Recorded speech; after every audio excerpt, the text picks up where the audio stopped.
Hello, hello. Okay. Yes. So, last time we defeated 5 of the 7 serpents. We defeated the air serpent, the fire serpent, the earth serpent. Yes, earth serpent, the moon serpent, and the water serpent, which leaves the sun serpent and the fire serpent. Well, no, the time serpent. I'm literally reading the word time and still saying fire. That's interesting. So our biggest problem right now is that we have no idea what the time serpent's weakness actually is. The only thing we know is that time cannot be killed, basically, which obviously is a bit of a problem. Well, let me show you the game, and we'll just keep going. We'll try to find a way, I guess. Okay, we need to enter the city. We need to get that beacon. Hopefully, somewhere along the line, we will eventually stumble across the secret to killing the time serpent. The sun is hot now. You walk the bustling city streets, half dazed by the number of people. The factory chimney is still smoking. To the tower. If there was somewhere here I could cook, because I do believe you return to the tower once again. The city turns to ruin as you walk its street. People evaporate as you pass them, their cries turning to distant echoes. Yeah, because the tower doesn't, like, the light doesn't really hit the area around the tower. But let me pray for some healing. There we go. Okay. Go inside. The gloomy shade of the tower encompasses you. You could return up the tower or back out into the street. Ooh, I just realized there's something we can do. I know of a place where we could, because if I'm not remembering this completely wrong, yeah, we have 3 rations, but they're raw. We just need to cook them, and we actually have 3 rations. So we can do that actually now, because we're in a position to be able to teleport. So let's see here. So nothing really seems to change on that island or that. But I think we need this. There we go. Okay. Now I'm gonna touch the blue crystal. And I'm gonna go over here. Because in Kariyama, we know that there's a fire we can sit by. Adjust the beam. I just need to, return the village to, existence. There we go. Okay, make a move. So we're just gonna quickly do that. Just to actually get those rations. Hello, Pud! How you doing? Welcome! How's it going, Sir Pud? Okay. We'll just quickly head over there. No fuss, no muss. Oh. Wait, what? You set off across the waste. The evening is drawing in. A few hundred yards ahead of you is a camp of covered wagons and carts, arranged in a circle. At its center, a fire burns, and you can see figures moving around in the camp. Ooh. We've not encountered this camp before. It is arranged in a circle. That's bad. But I'm still curious. I'm very tired, very warm, and being bored to death by homework. Oof. That doesn't sound like a lot of fun, Pud. I'm so sorry. Hopefully You know, it'll get better. I don't know. I am also very tired of it's getting warm and I can't sleep. So we have that in common. Well, oh. You walk towards the caravans, but stop suddenly when an arrow flies through the air and bursts itself in the dust just to your left. Another lands to your right. Hold up my hands. You raise your hands to signal you're not a threat. There's no response. You dare step closer. I'm going to call out to them. Greetings, you call. There's no response, but at least there's not another arrow.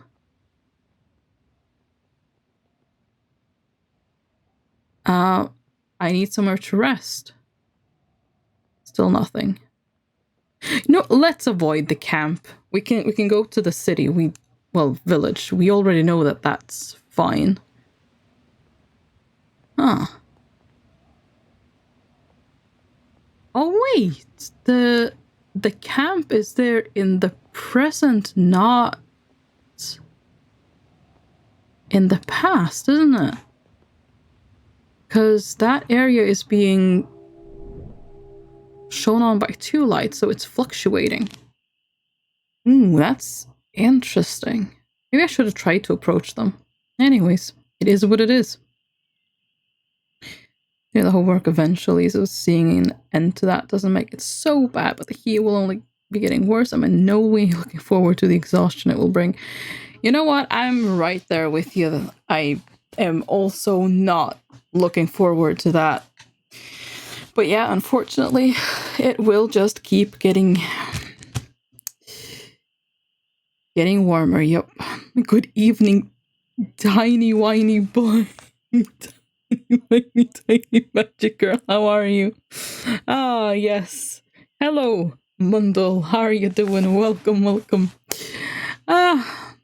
Sleepy, but otherwise good. How are you today? That's quite the description. It really is, yeah. You walk across the prairie. Rocky outcrops break the ground here and there, and as the trail rises, you're soon walking on bare stone. The sun is all but gone. It will be night soon. Follow the edge of the ridge. A shift in the wind brings the scent of roasted meat from somewhere to the north. You march forward. I mean, we know where the scent of meat is coming from. I just hope I can get there in time, basically. Pick your way over the rocks to the edge of the road. Another night begins. You should try to find a place to sleep, especially going all day out without food. Yeah, we're going to sleep in the village, hopefully. Okay. Yeah, we're not skirting around it. Although we did kind of... no, it's probably fine.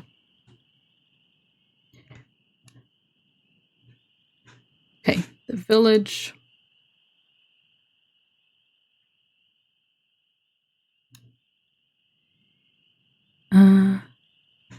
Okay, the fire. Is it still going? Cook my raw food.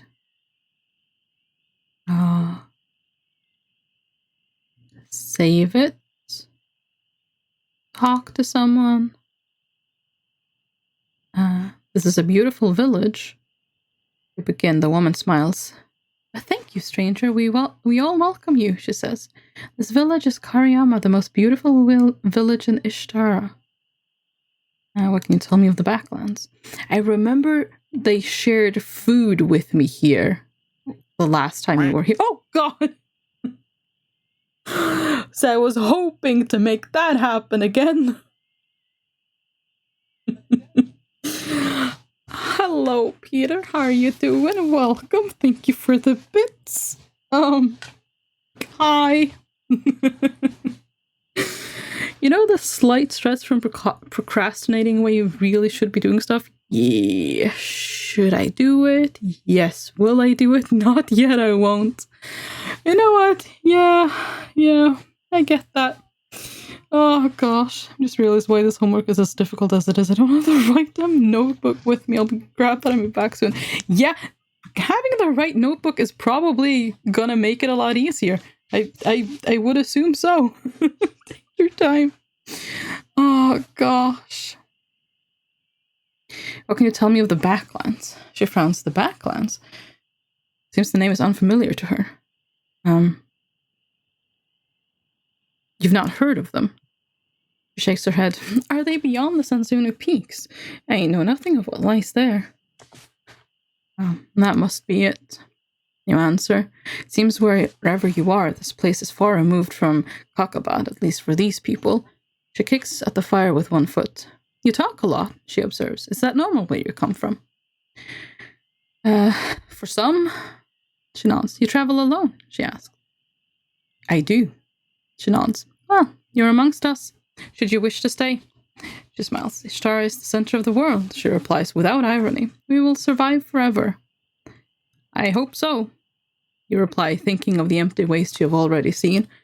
The woman looks at you curiously but does not reply. Aww. Throw a stick on the fire. You toss a nearby stick into the fire and the flame jumps up to devour it. There's a great sense of peace here. You leave the fireside once more. Well, oh, I do get the option to go into the tunnels, but the tunnels are collapsed, yeah? Anywho, we're going to sleep. I'm not eating anything today. Close my eyes. I won't take damage from that, I don't think. It doesn't seem like it. You gain some provisions, explore the city of Tinpang, and enter the village of Kariyama and found no new clues. That's way, like, Tinpang is way ahead, like, back. Well, ahead of Kariyama. Somehow, that doesn't really make sense, but you know what? It doesn't matter. Anywho, let's move on. The kitchens... No, we're not gonna do that. We are gonna... Oh, I can pray again. I am going to pray again. Thank you. Okay. To the plains. Head down the plains. Now we'll want to go... Oh, I guess downhill is the only option we have, actually. Walk across the grassland until you join an old road. The sky is blue and pink. I mean, what other light is actually shining up there? Oh, it's that one. Well, still, that doesn't really... I am very worried, actually, because we do have two serpents still... Hang on. I just want to see that I'm remembering that right. Yeah, so Sun Serpent and Serpent of Time. So, Sun Serpent and Time Serpent. We know how to defeat the Sun Serpent. We do not know how to defeat the Time Serpent. And another thing is, there's not much left. So, in this area, we're going to have to, one, find the clue as to how to even defeat the Serpent of Time, but also two, encounter them both and kill them both. Now, we have killed serpents fairly close to each other, like there, and also there and there, so it's not that it's impossible, but it is slightly worrying, especially because we do need to find the clue first. Otherwise, we may not be able to. Okay, go northwest. As the morning moves on, the wind begins to rise. Look around. In south, you see the tower. Further on in that direction, the river rushes through the plains.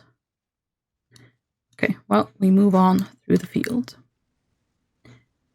Actually, maybe we can just go that way. I don't know if we'll encounter anything else there, but... you make your slow way across the fertile prairie, enjoying the soft chirping of insects. The sun has reached its highest point now. Out of the shade, the air is baking hot. The clatter of wheels make you turn your head.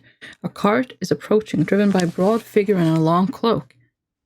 Greet the figure. You step into the cart's path and raise a hand. The figure raises a fist in return. Stranger, calls the figure. Do you want blood? What manner of creature are you? What manner of blood? The cart driver booms a cheerful laugh of all kinds. She throws her hood and waves toward the back of the cart. I am the butcher of Badubak, steak of elephant, blue hide of snadacat, ribs of goat. Stomach rumbles at the thought. What do you fancy? The driver gestures with a brandished cleaver to the back of her cart, from which a thin river of blood trickles. So what do you recommend? She considers that for a moment. The snadacat meat is the rarest, of course, and if you've never tried invisible steak, then you should, just for the experience. It disappears from sight the more you eat it. But bah, elephant tastes the best. Buy something. You're not, I'll buy something from you. She beams with pleasure. What'll it be? The elephant steak is 7 gold pieces, blue hide is 10. Steaks are bloody and raw and will be no good without cooking, and that's too much. You admit, the butcher nods sadly. Then I wish you well, traveler, but I am no charity. Could I just...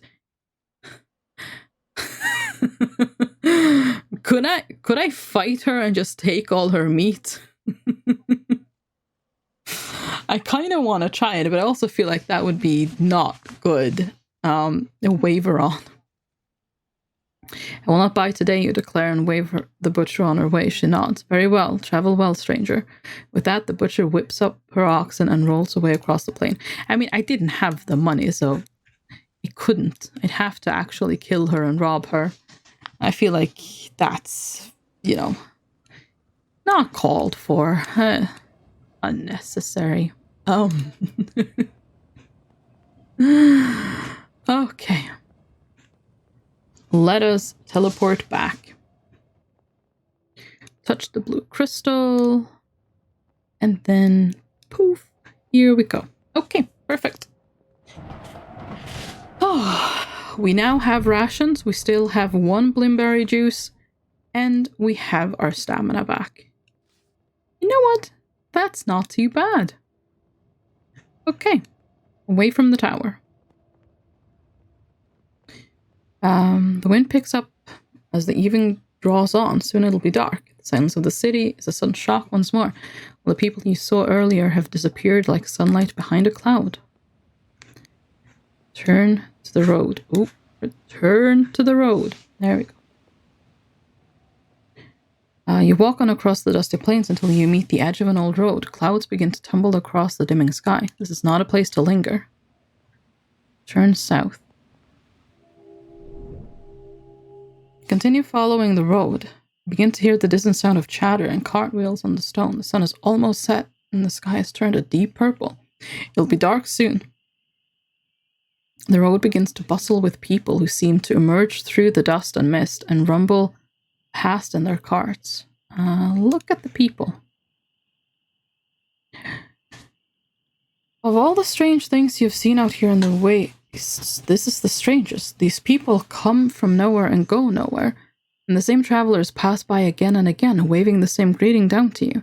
You stride on through the crowds. After a few minutes, you encounter a small girl sitting on her own, staring into the distance. I'll look for her parents. You pause to look about for her parents. The girl cannot be more than 5 years old, but there are no adults nearby, only the occasional traveler making their way along the moonlit road. The girl looks up at you sharply.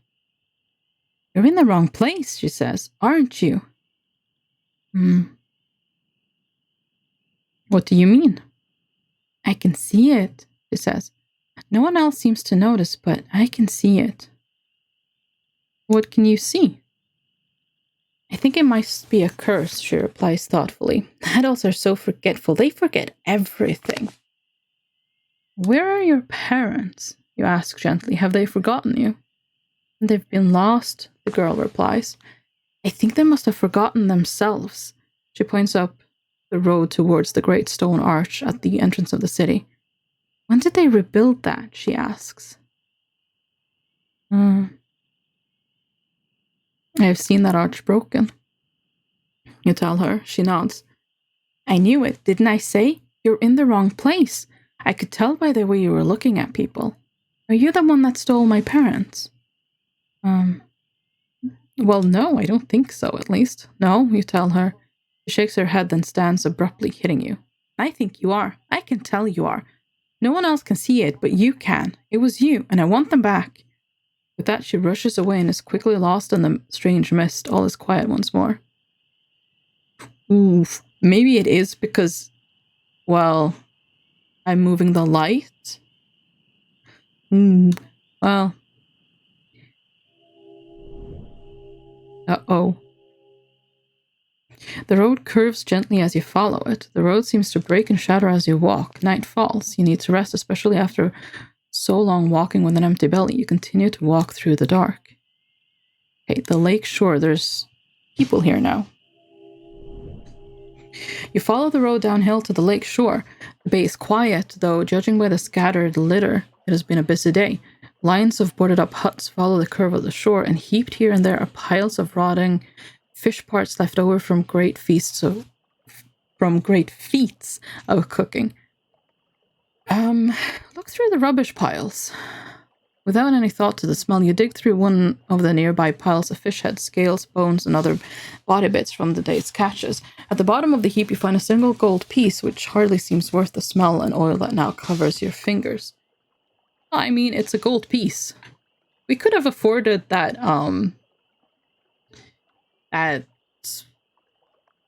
elephant steak now. So, find somewhere to rest. Looking across the water, you have a strong sense of how far you still have to go. You cannot hope to swim across, though there's no progress to be made now. Sleep in a stall? Or would people assume I've... No, sleep in a stall. That seems good enough. You find an open market stall and lie down under the shelter of its canopied roof. It smells of fish, but the walls should keep any animals at bay. Putting down your pack on the shore of the lake, you try to rest despite the strange noises that float across the landscape. You eat nothing today. Let's eat a ration. Removing the hunk of cooked meat, you break your fast. Oh, actually, no, I shouldn't have done that because I'm at full health. I wouldn't recover any health right now, but maybe later I would. Okay, from now on, when we're at full stamina, no eating. And you close your eyes and let your tiredness overtake you. You feel quite safe here and you do not dream. That was a waste of food. Used one provision and gained a little gold. Entered the steps, entered the clammy marsh, and found no new clues. Yeah, we kind of wasted a day there, but we did get rations for it and one piece of gold. So you know what? It was worth it in the end. Let's have a look at the stalls. On the other side of the bay area from the waterfront is a line of stalls. Most sell food, grilled fish, and fruit. There is also a bottle seller selling stoppered bottles.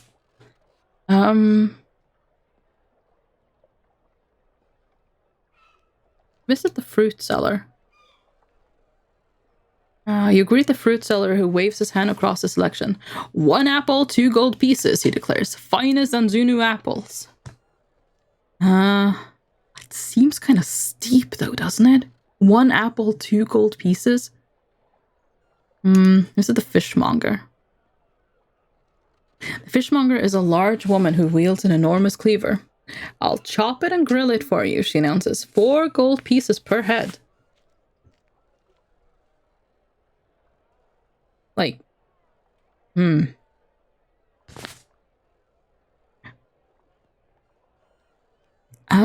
bottles. You stop at the bottle seller stall. He has shelves and shelves of bottles of all different shapes and sizes and colors. A few are filled, but most are empty. You greet the bottle seller. Now ask about the bottles. You have a lot of bottles here, you remark. The bottle seller smiles. It is not my passion, if that's what you mean, but I am very, very good at making bottles, as you can see. Look at the filled bottles. You scan over the filled bottles. Most seem to contain nothing but colored water and are probably filled simply to show the craftsmanship of the glass. But a rack at the front appears to contain Blimberry potion, and the row behind that is labeled Holy Water from the Temple of the Mule. How much for a Blimberry potion? Blimberry potion, the vendor says. The finest source from the wet marsh of Lake Lumley itself. 7 gold pieces each. Do not buy. You smile and shake your head. I'll bid farewell. Okay, we're gonna buy some apples. We can buy 3 apples. Should we use all our gold on that?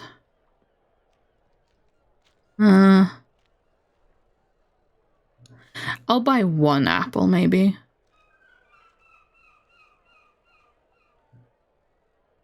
Can I buy 2? There'll be 4 gold. We'll have 3 left. But it'll also, I assume 1 apple will be 1 ration. So we technically have the blimberry juice as well. You know what? Okay, we're gonna buy 2. I'll buy 2. And that's 4 gold to you. The amount applies accepting your coins. You put the fruit into your pack. You move away from the stalls. The early morning sun makes the air glow. Yep. Okay. We have some rations. That's kind of nice. Oh, thank you for the posture check and the hydrate bundle.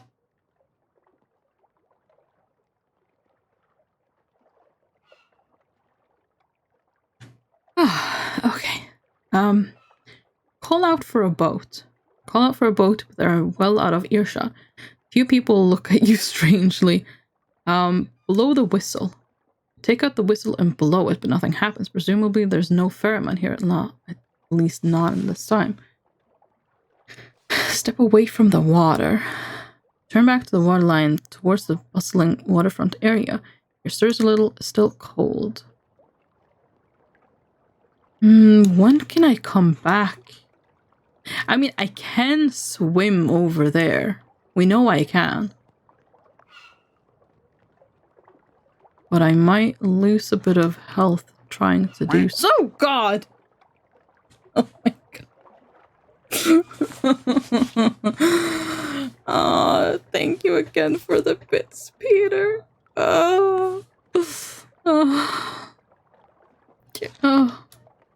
Well, this is fine.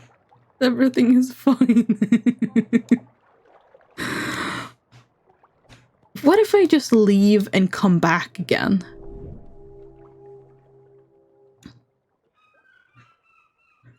No, it's not giving me the option to go back.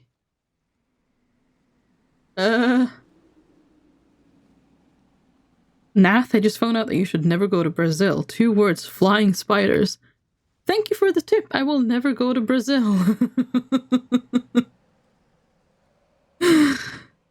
Yeah, that's nice to know. I'm not eating. Okay, I can go back to the lake now. Hopefully, I can now catch a boat. The shore. Oh, okay. I guess we have to swim. No. Okay. No, I'm going to redo that. We can't swim. That will ruin our rations.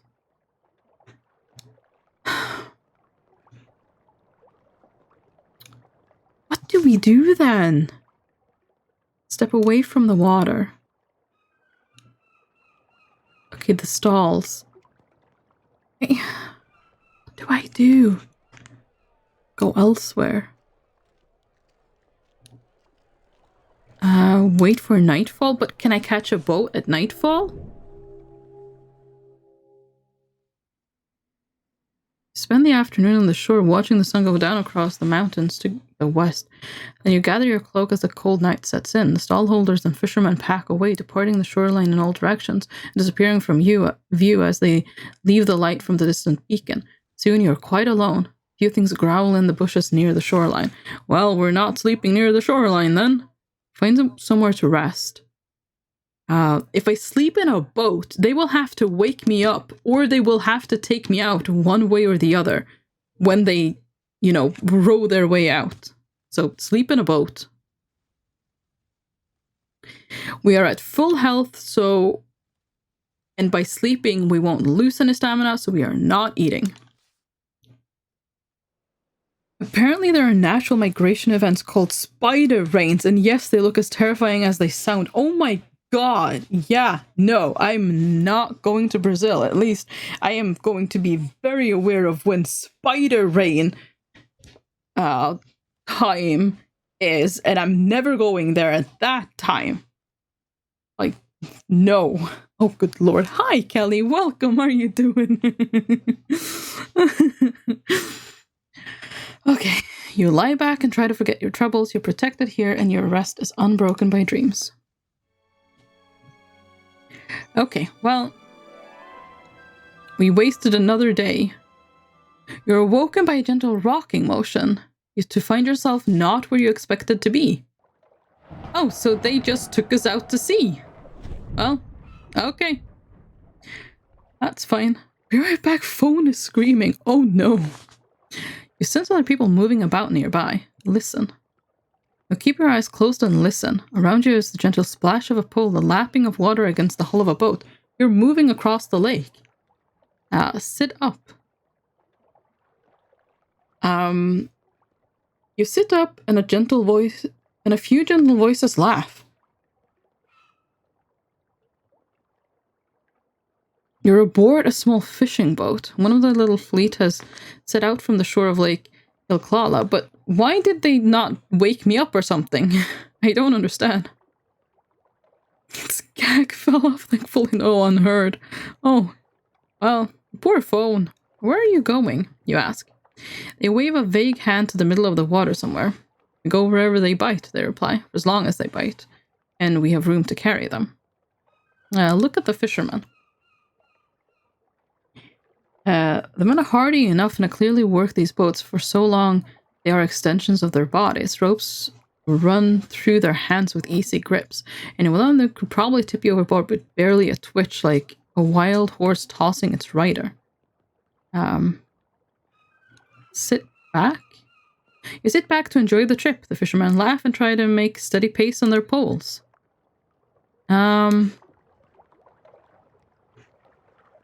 Near the island? I'm choosing where the boat is going now. The fishermen sing strange songs as they pole across the lake. The air moves a little, still icy but fresh. The fishermen row at a steady, easy pace across the waters of the lake. You're heading for Mampank in the fortress, one asks. You seem old for it. How old should I be? We normally send our children, he replies. Not so many come back. Well, why are you sending your children there if they don't come back? That doesn't seem like a good thing to do, does it now? Why is that? Why, he replies with a smile, because that's where they go. Why would they come back? There's nothing here for them, is there? Boat drift onward. We've come into sight of a low island.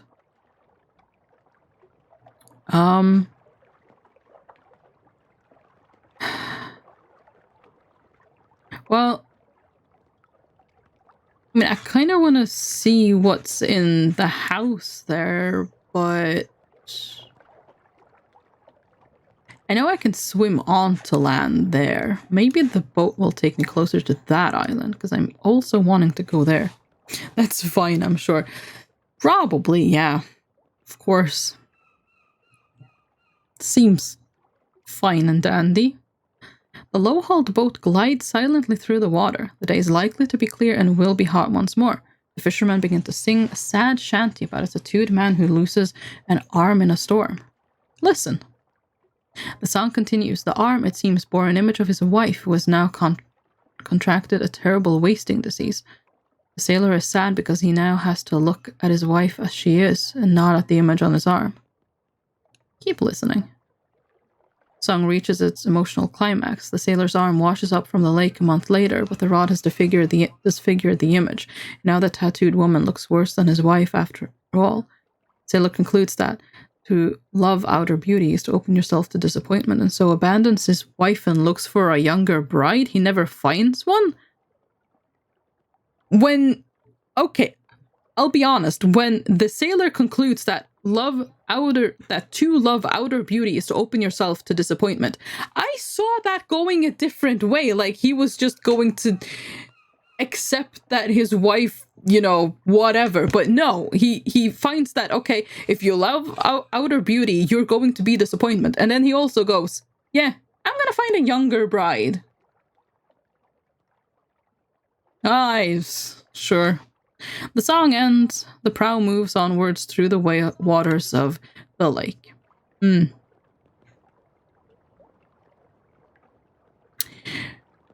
Okay, I'm just gonna go near the island, because that's still just the middle of the ocean, and... yeah. The men call from a boat as they go. As the sun climbs toward its zenith, the winds pick up. One of the fishermen nudges you. Do you play the game they call Mindstone, you ask? For what stake? How's this? The fisherman replies. We'll take you all the way to the south shore of the lake if you win. And if... no! I was going to ask, and if you win... I don't even want to go to the south shore yet. I want to go to the island, and then I want to go to the island with the tower. Okay, fine. Well... I better win this, then, because I have no idea what the stakes are for me. Oh, sugar and spice. Okay, I'm gonna go 2 1s. Because I have 1 1. And I can up to 3s later.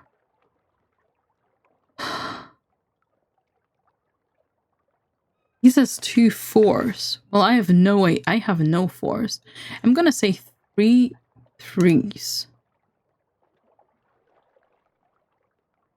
4 3s. Huh.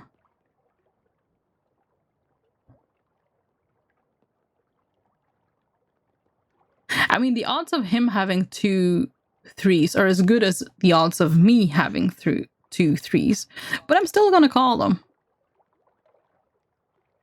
Well, there we go. Kind of want to play Liar's Dice now. There must be a game for this somewhere. Yeah, probably, honestly. Okay, he says 2 2s. Well, 3 2s. He says 4 2s. No, I don't think so. Oh, well, never mind. I'm about to be robbed or something.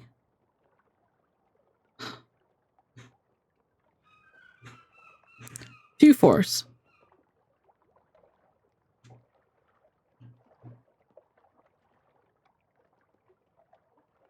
He probably has it, but I'm gonna call anyways. Yeah.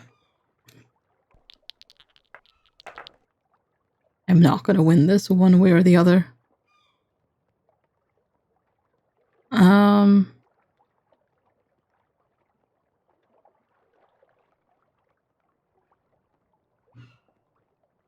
2 4s.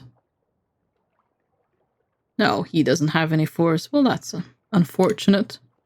That is very unfortunate. Oh my gosh, he had 2s and 3s, and only 2s and 3s.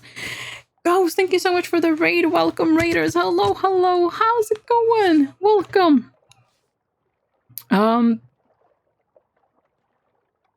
Well, we're about to find out what happens if I lose, because I wanted to ask, but no, I just went right into the game.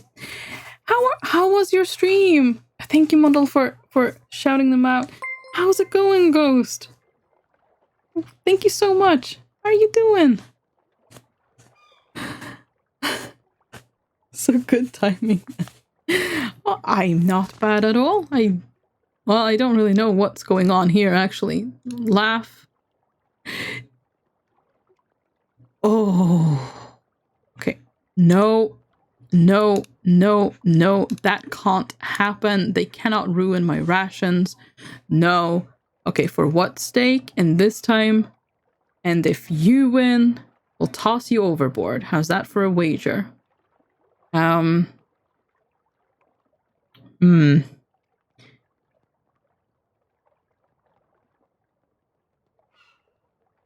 Okay, I'll play and this time I'll win and hopefully get somewhere. Problem is, I can't actually swim right now, can I? Because my food will get, sugar and spice. It was fun shooting aliens in the face or missing. Well, as long as you had fun. I know all about missing shots. Oh, I've got 3 2s. Okay, well, I'm just gonna go straight for yeah. No. 3 2s.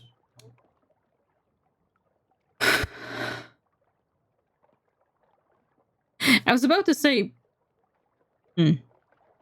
what are the odds of him having 3 4s, but they are as good as me having 3 3s. So, but I'm still gonna call, because if he's assuming I have even a 1, he's wrong. Yes! Ah! Knew it! Oh, we gambling our life away? Yeah, basically. And I'm not very good at this game. I don't really understand it that well. I have 1 of each. That's ridiculous. Okay, 3 2s. Okay, he's calling. I mean, I have 1, so if sugar, he doesn't have 2. Ugh. Bad man. I have 1 of each again. Okay, well, I mean, 2 1s. 2 3s. Ugh, I feel like I'm just... I mean, he's gonna have a 3 and I have a 3, so... You know what? Sure, 3 3s. Why not? 4 3s. Oh, no, I don't think so. He has to have... All of his has to be 3s. Which, fair enough, the chances aren't that bad, but still. Yes! Oh, very good. Come on. Come on, gambling. 1 1. Well, there has to be at least 2 1s. I'm assuming he won't pretend to have something he doesn't actually have, so there has to be 2 1s. 2 3s.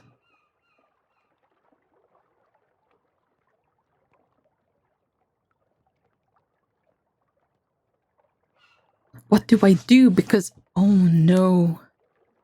I'm just gonna lose whatever. Oh no. Because whatever I do, he will call. And I assume he does have a 3. And I have a 3. So there are 2 3s. Okay, I'm gonna call him anyways, but... yeah, that was a no-win situation for me. Oh well, that's bad. I found a game for it and played with 4 bots. The bots called a kick vote and are now playing without me. Some programmer for the AI must have felt really funny when they added that feature. Yeah, you don't get to play anymore. That's interesting. Which one of the AIs are winning? Unless he has 2 4s, there are not 2 4s. Yes! Okay.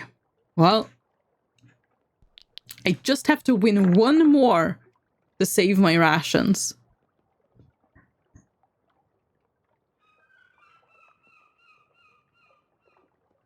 Oh, sugar, I can't win.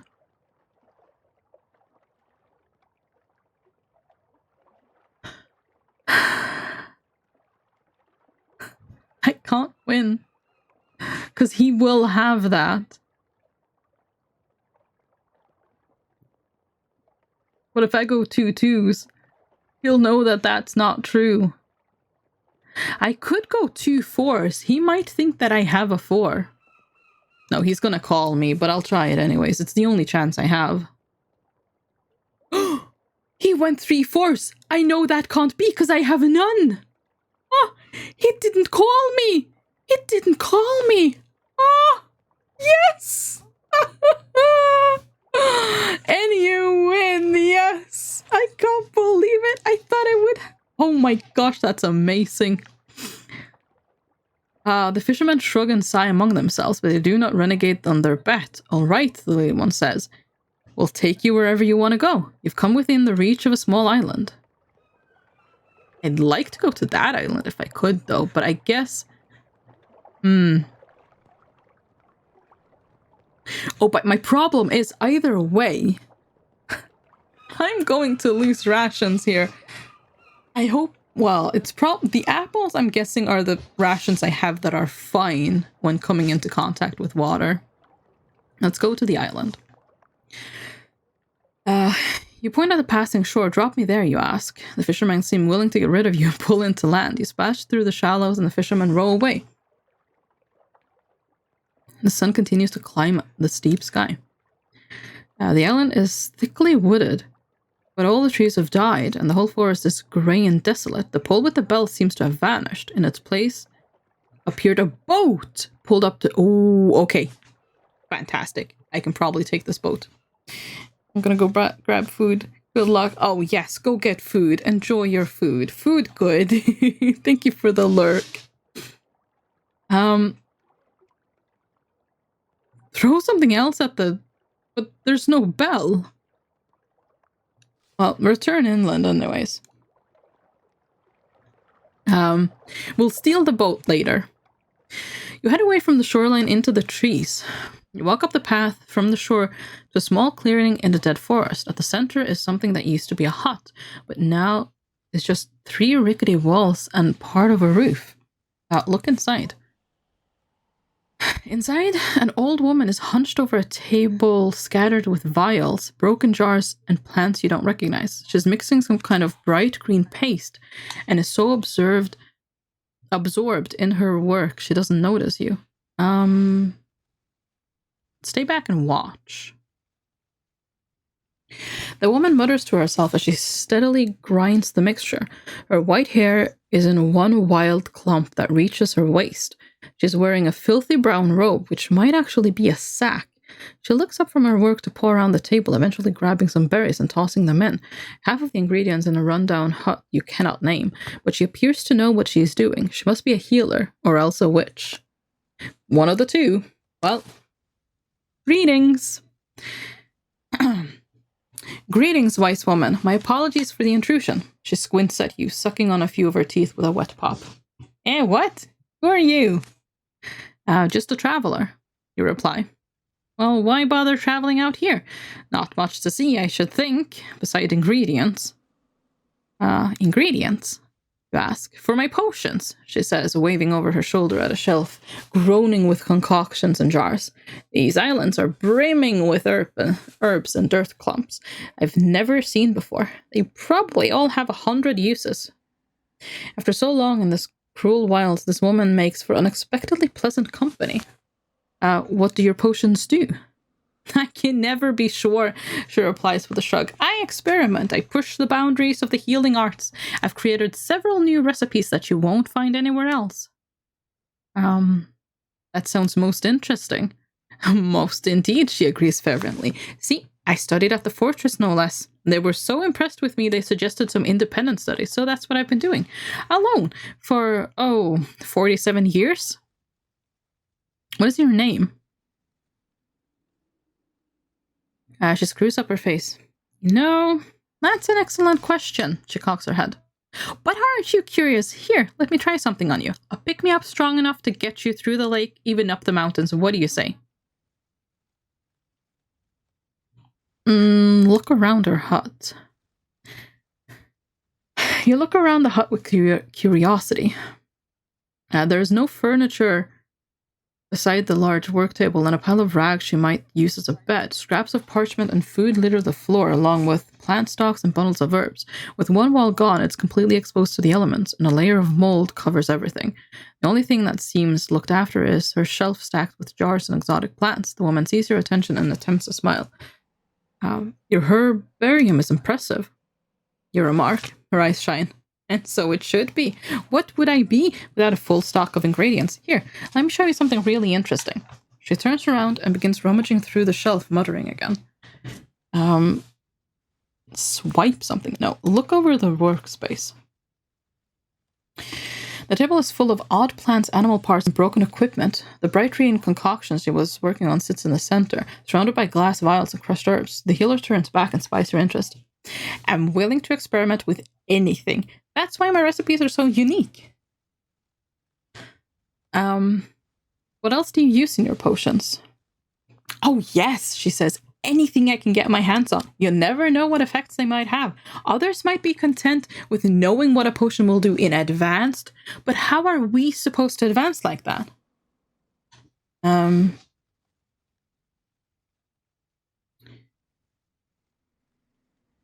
Perhaps I have something you could use. Let's have a look at what I've got. So, other items. I have Essence of Bark. I don't know what I can do with that. I've got the Snatacat teeth.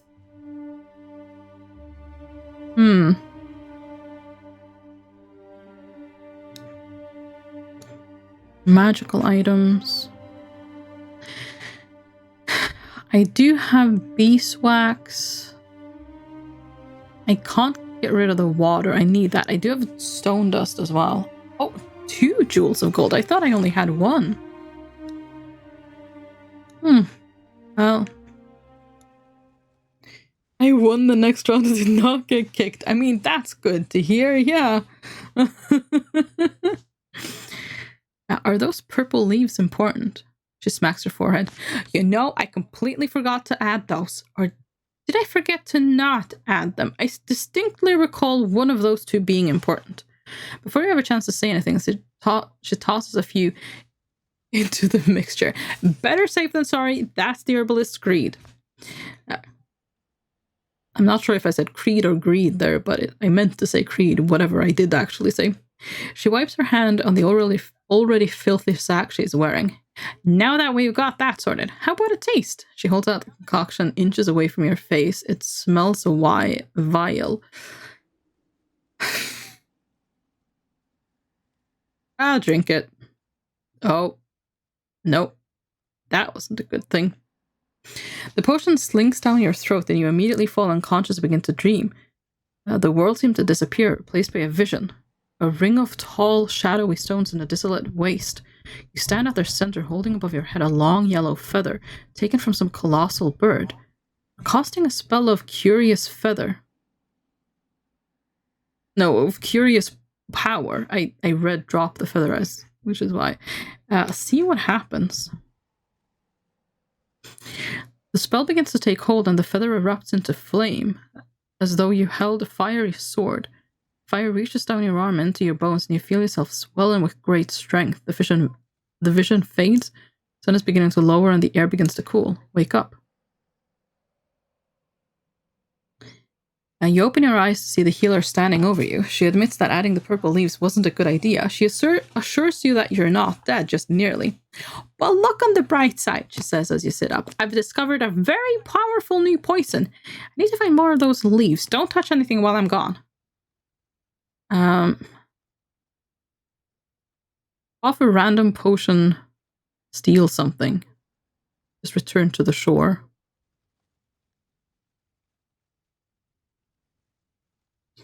I mean,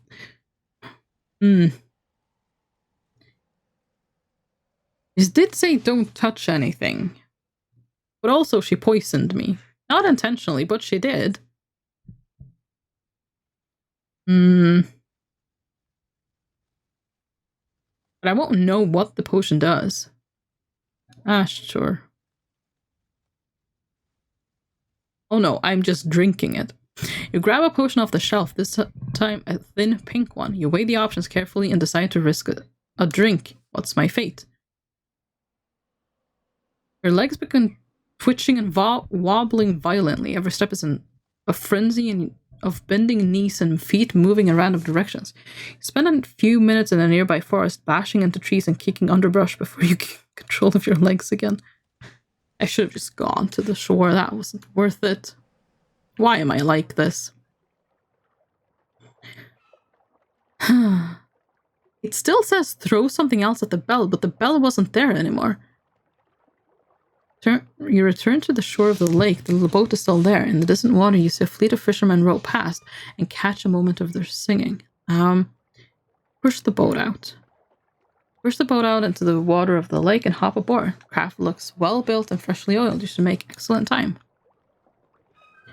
Okay, let's do a little prayer. There we go. We're now full health again. So as long as we sleep, we do not eat. Okay, this time I'm in control of the boat. No one will toss me in. My rations are safe. You row the boat onwards across the water. The evening is drawing in. Soon it will be dark. Every stroke is hard through the strange thick water. Okay, so middle of the lake. You row the boat onwards across the water. The sun is sinking. The oars' straw whirls and ripples in the surface of the lake with every stroke. Near the island. You row the boat onwards across the water. The sun is all but gone. It'll be night soon. You heave on the oars, gliding onwards. The motion is calm and relaxing, but you seem to move no faster than a crawl, however hard you work. The sunlight on the water is all but blinding. You've come into sight of a rocky island. Go ashore. You row the boat onwards across the water, and then pull it up onto the shore. The sun is almost set, and the sky has turned deep purple. Soon it'll be dark. Get out of the boat. The island is covered in a dense tree cover. On top of a stone tower, the top of a stone tower is just visible above the canopy. Pulled up in the shallows is your rowboat. Explore inland. You move away from the shore and into the tree cover of the island. The path winds along the shoreline, skirting an area of dense trees. Then it ducks below the canopy and you're surrounded by the calling of strange creatures. Insects and birds buzz past your face. From the shore, you saw a stone tower sticking up from the trees that fill the island's heart. But now you cannot see the way forward, and the path seemed to twist and turn about. Use the compass. That doesn't lead north. Remembering the compass you picked up from the Cladaman craftsman, you take it out and watch the needle as it settles into place. Eventually, it shows you a narrow track through the trees. A flock of nearby birds startle at something, lifting suddenly into the trees. Follow the narrow track. Trusting to your compass, you follow the narrow track between the trees. After a few minutes of walking, you come with sight of the base of a stone tower. It is heavily overgrown. There we go. The door to the tower stands open. Gnarled roots and vines have forced it open and are now holding it ajar. So there could be something inside the tower as well.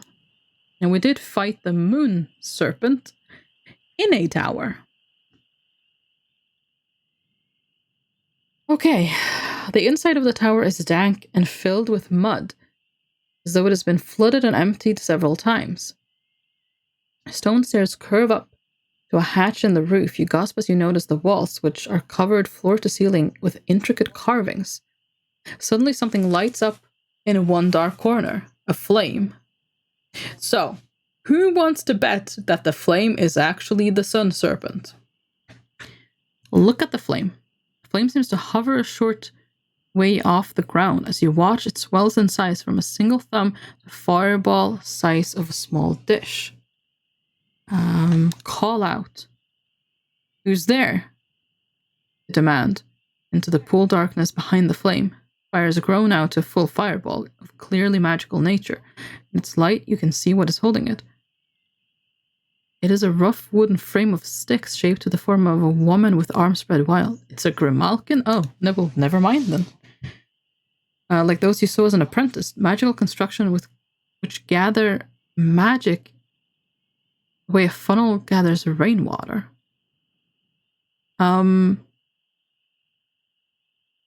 Destroy it? You rush forward, hewing axe at the ready. Just as the wooden grimalkin completes its spell, a fireball hot and fierce shoots forward from the wooden frame towards you. Dodge left. You dodge left and the fireball punches past you, not aiming at the door, but instead splashing up the staircase that leads up the tower. Oh, was the spell not for me? Because I would have been at the door. The room is dark for a moment. Look up the stairs. In the light from the Grimalkin, you follow the line of the staircase with your eyes. At the top is a trapdoor sealed with a rusty old bolt. If the bolt is stiff, it might take some time to coerce it into opening. A new fireball begins to form between the arms of the Grimalkin. Look at the Grimalkin. In the pause between the fireballs and darkness, you can see a little of the Grimalkin. The frame is built from old, half-rotten wood, beams that were once perhaps part of a roof. A single upright forms the body and head. Its two arms are angled outwards to collect starlight. It has clearly been positioned between the stars of Ha'it, Osiris, and Thara, and angled so the resulting fireball is directed at the staircase. The fireball spell is completed and splashes across the stone of the staircase.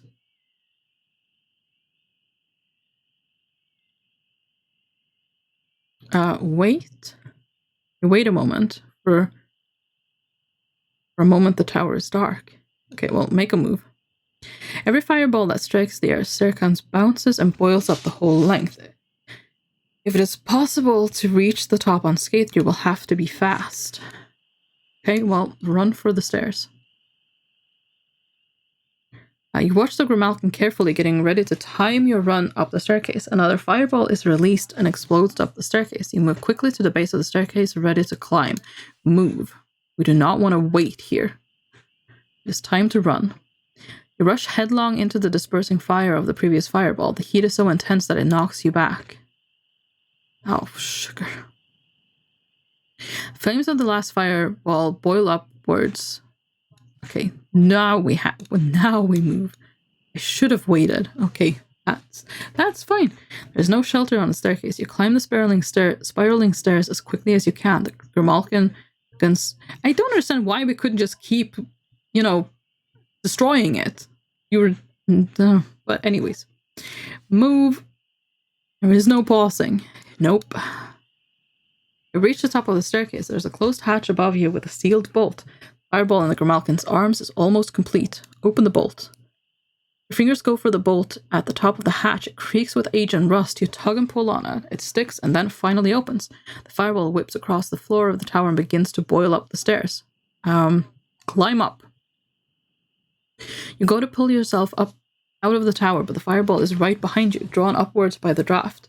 The flames envelop you and you cry out in agony. The impact knocks you from the stairs back to the foot of the tower. Ouch. I should have just jumped. That would have probably been better. You hit the floor, but at least the trapdoor is now open. A good clear run and you should make it through. Third fireball begins to form. I'm gonna wait. You keep waiting. The next fireball is completed and fired. And then I want to wait again. A long moment passes. Now I move. You know how to pace the run now, and the hatch above is open. It is fortunate the Grimalkin is a dumb regular machine. Yeah, you don't say. You time your run with Grimalkin's fireballs, then bolt up the stairs, and through the open ceiling hatch and onto the roof. Well, at the very least, touching the thingy will actually, activating the beacon, that will heal us. So, yeah, activate the beacon. The tower seems to be broken. You're forced to give it a kick before the beam begins to shine. Just the beam. So the question is, what exactly are we looking for here? Okay, we've fixed that. I don't think we want to undo that. There's something... There's not a lot we can actually... I mean...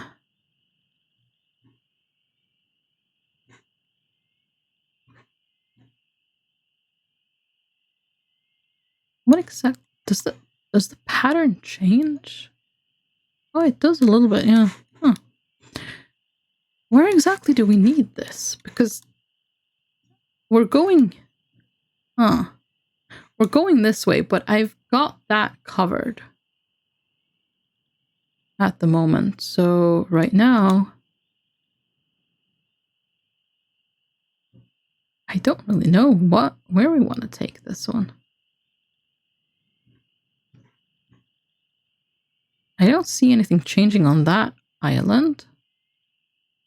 Well, there's something there, but it doesn't seem to be, anything all that interesting. Not on that one either.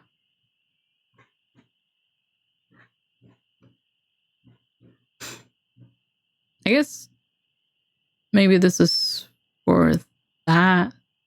I don't know. We'll just put it there. I don't really know where to put this. It seems incredible that anyone should have built these towers with their curious lanterns. Indeed, you cannot help but wonder what these towers did originally. What appeared in the land beneath the beam when the land was everywhere lush and green. Where the light touches you feels suddenly so much better.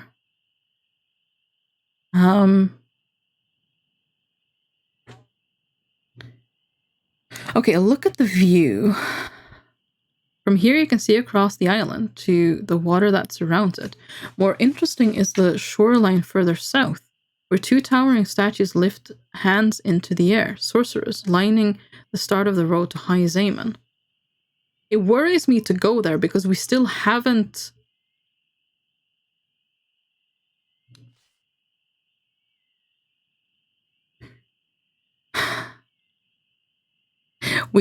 we still haven't found the weakness of the time serpent. And presumably we are going to be facing that at some point, which will just mean death at this time.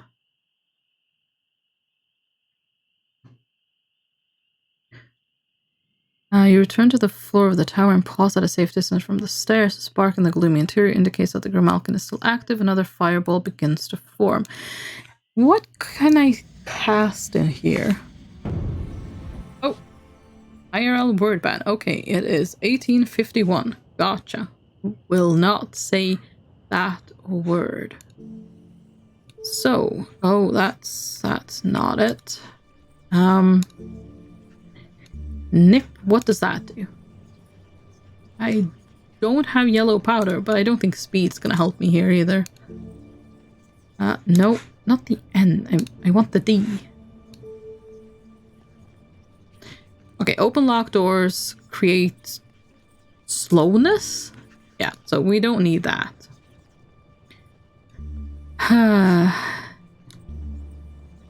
Yap was read mind. I don't think that's gonna help. Also, no animals to talk to right here, so yeah, no, that ain't it. Oh, that was that thing. What did that do? Oh, hover in air. That's not really gonna help either, is it? W? Wall that was creative. Invisible wall. That's also not gonna help. I guess we just move on then. Yeah. Oh, I just said it. So 53 is the start time. You leave the tower. The path in this direction is less confusing, heading downhill through the trees. You return to the shore of the lake. The coracle is bobbing in the shadows. A flock of winged Mauritians passes overhead, calling to each other in guttural voices and laughing. Okay, push the boat out. You push the boat out into the shallows and quickly scull away from the shore. Okay, well, here we go. Sugar. Okay, it's still 53, so it's fine. You row the boat onwards across the water. Darkness closes in. You should find a suitable spot to sleep, especially after rowing all day without eating. Every pull on the oar is tiring. There doesn't seem to be anything on that island, so I don't think there's any point in going there. So, near the statues. You row the boat onwards across the water. The stars are flooding the sky. Now you've reached the south shore of the lake. The magnificent stone harbor is set between two towering statues of sorcerers who reach to the sky as though to pluck down the constellations directly. The Zaman Road. I'm worried that this is going to take us to the end of part 3. I don't know. I would assume that we need to defeat all of the 7 serpents in this one. Okay, 55. I said it again.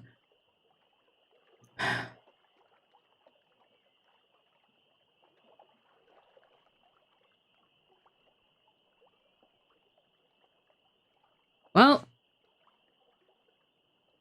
I guess the Archmage is gonna know that someone's coming. No? Okay. Wait, there is... Oh, okay. Yeah, no, I get a chance to... You could moor and step ashore, and the road to High Zaman begins from the harbor. You have survived the backlands, but you have not defeated all of the 7 serpents. You could race on or turn back and try to bring down your remaining foes. Okay, so I should go back. That's basically what it is telling me. Go back. Okay. Okay, near the island. So we're going back. 55 still, it's fine. You row the boat onwards across the water. The dead of night is still and cold. You sing a song from your girlhood as you draw on the oars. A song of fruit trees and warm milk and soft bedding. Okay, go ashore. Hopefully there's going to be a place to sleep here. Get out of the boat. There's no way to cross the water in the dark, and exploring inland would be unwise. You'll have to rest here, laying your pack down on the shore of the lake. You try to settle. Despite the cold, you have eaten nothing today, and we will eat nothing today. You stretch out and rest. What is left of the night is kept busy with visions. You're swimming through icy, endless water, but every stroke is only stretching the world beneath you, making it longer. Meanwhile, the cold is moving up your veins. A mechanical winch the size of the moon is turning and raising an old bucket from a chasm in the ground. It reaches the top and 1,000 snakes begin to pour out, covering your body and crawling into your boots and tunic. All the while you hear distant laughter from the east. Well, that's not at all creepy. Okay, no new clues. The island is thickly forested. You can just make out the tower through the trees. Now that you know which way to look, your small boat bobs in the shallows. Okay, return inland. Teleporting is probably going to be the best way to move from here.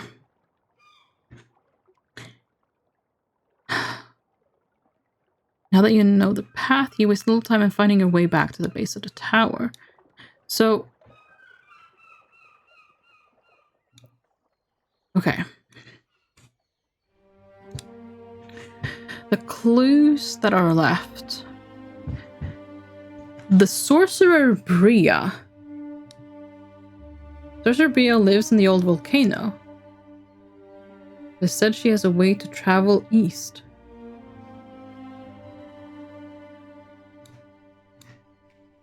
What would be an old volcano? Sorry, let me just... Old volcano. What looks like an old volcano?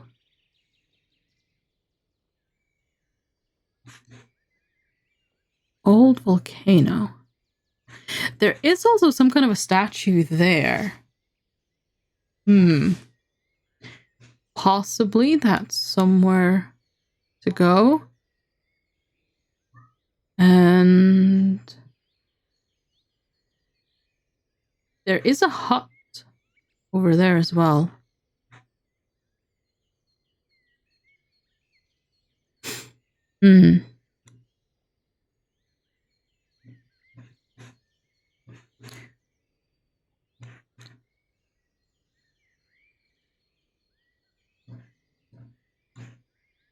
Maybe that's where...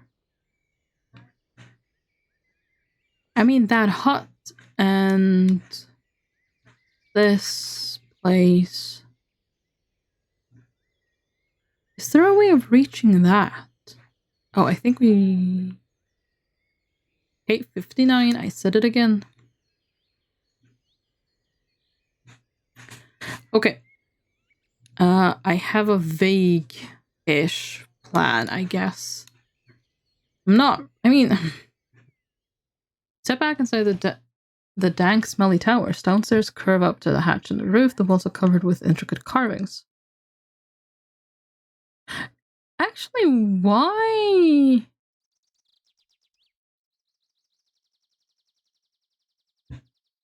You get told about the intricate carvings, but there's no way to investigate them or look at them. Oh well. Make a move. You now know how to pace the run, and the hatch is open above. Grimalkin is a dumb machine. Okay. Top of the tower. Touch the blue crystal. Continue. There is also the kid that will...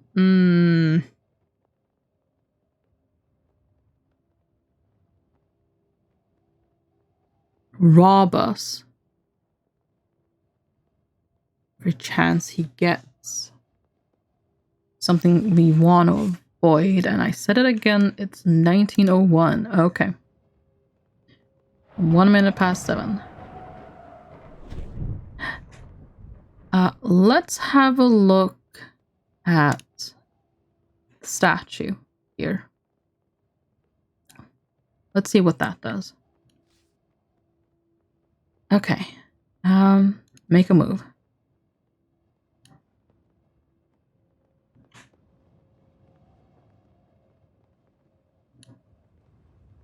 Okay, leave.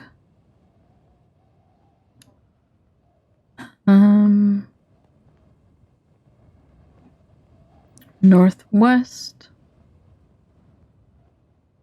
You head out across the prairie as the sun climbs towards its zenith. The winds pick up. The statue is over there, so... this way, I suppose. The sun has reached its highest point now. Out of the shade, the air is baking hot. The ground here is broken, dry mud. Deep cracks and uneven surfaces make it slow going to walk across. Look at the broken earth. And the fissures and layers of mud catches your eyes. It's as though the whole plain had been held high in the air and dropped. It must have been very fertile land once. A few cracks, thick clumps of grass still managed to grow. Swing your foot through one and it hits something quite solid.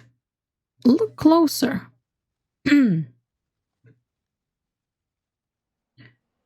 Squatting down on your heels, you look more closely. Inside a particularly thick clump of grass, you spy something dry, grey, and round. Well, if this is, and it is, the field with all of the heads, the dry, grey, and round thing is probably a skull. But still, let's clear the grass aside and be sure, I suppose. You begin to part the grass and reveal a familiar shape, a human skull. Its upper jaw set into the soil. It's almost lost beneath the thick grass that grows from the top of the skull. Look at the skull. The skull appears intact, no wounds or injuries. It's only lightly buried. A little soil spills between the lower front teeth. The eye socket stares through the thick green grass that covers the scalp. Pry the skull free. The skull is only lightly buried. A good tug should pull it free. You try, but it does not come loose. Is there any point to having the skull? I have no idea. Lever the skull. You draw your sword and slip it under the skull, then lever hard. The skull flips up into the air with a snap and lands nearby. A short bony stake is left in the ground. Keep the skull. Put the skull into your pack in case it should come in useful later, though what for you cannot think. Continue your journey, feeling the day's first rumblings of hunger in your stomach. I have no idea why that was an option, but okay. Let's just move all the way up there. You continue across the grassland, keeping your eyes and ears open. Slowly the sun begins to make its way back down the sky. This is not a path, but a wide grassy avenue between fields to the south and thick trees to the north. Look into the trees. This is a thick stand of wild trees, but a narrow winding path leads north from here. It appears well trodden. Follow the path. Intrigued, you turn off the avenue and slip between the trees, heading north. Okay. You make your way through the trees until you enter a small clearing by the base of the cliff. The rock face is carved with a massive statue depicting a reclining figure with eyes shut. Look at the figure. The figure is the length of 3 carts joined end to end. The face along is as tall as you. The figure is a lying man. No, the figure is a man lying on the side with eyes peacefully closed, hands folded beneath his head. His expression exudes a great sense of calm. It is the most beautiful carving. Look south. To the south, the trees are thick and tangled, and only a single path leads through them, a pilgrim's way. You turn to see a figure appearing from the trees. It is a woman. She's waddling.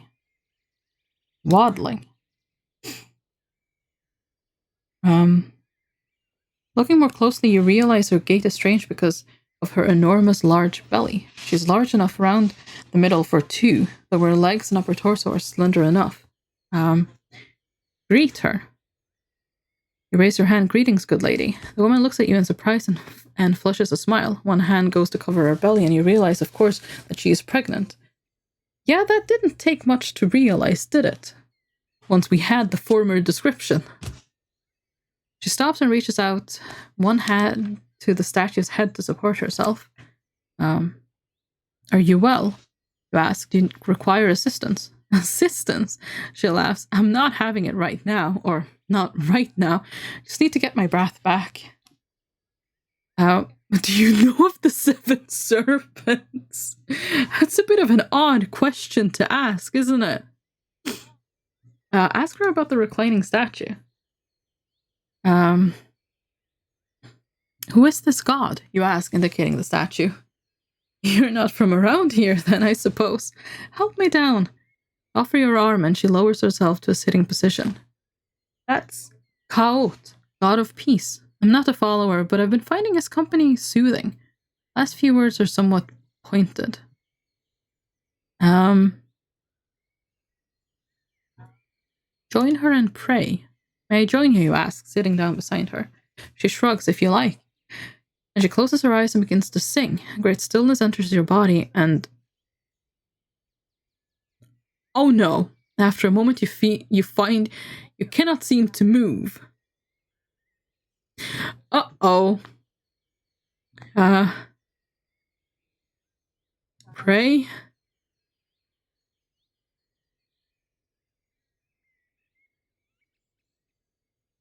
You try to fight the song with your own prayer to the gorilla, but no words come out of your mouth or even into your mind. It is as though time itself has stopped still. Her eyes are still open. The face of Kaoth looms large, still as stone. Concentrate on breathing.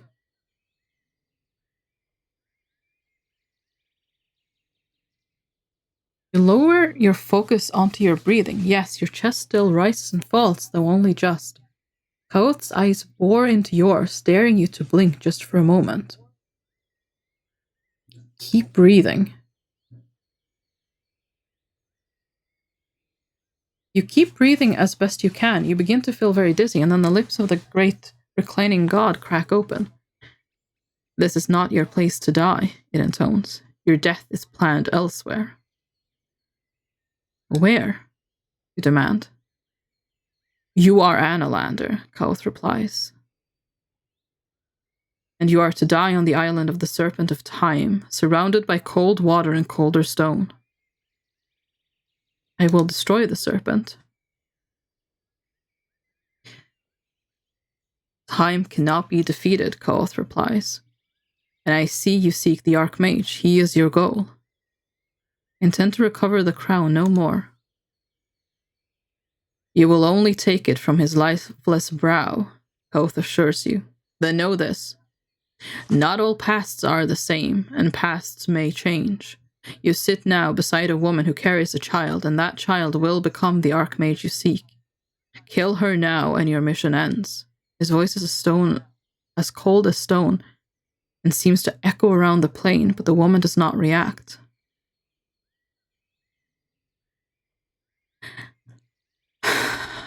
I don't want to say he's lying, but I also feel like he's lying.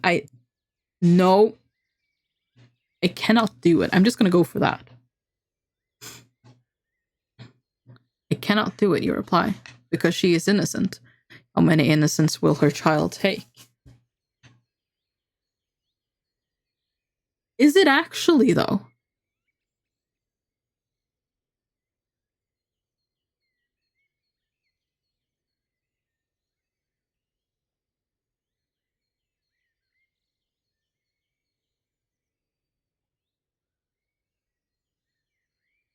I go to recover the crown no more.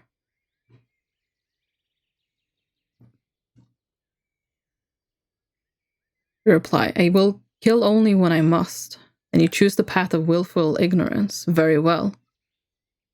Koth seems to sigh.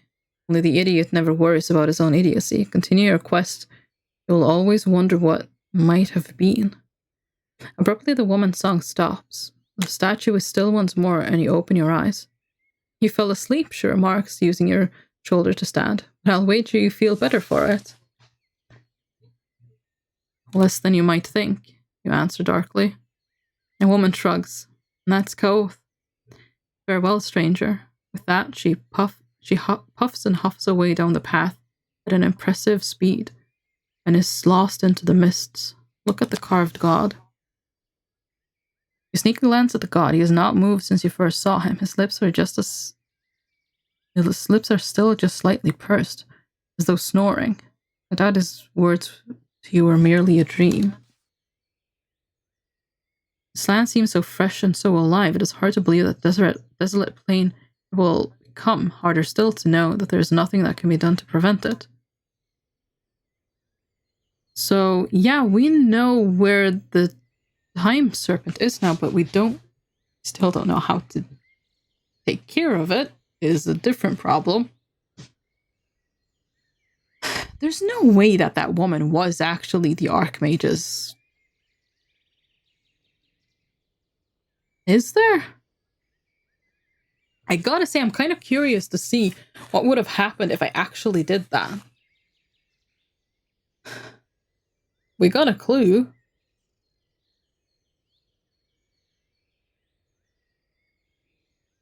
Huh. I'm very, very curious about what just happened.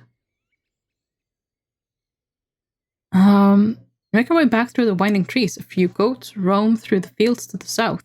Birds chatter, the trees to the north. The path to the lying statue leads north from here.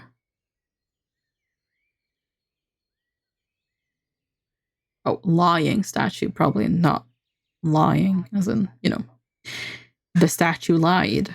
I don't know.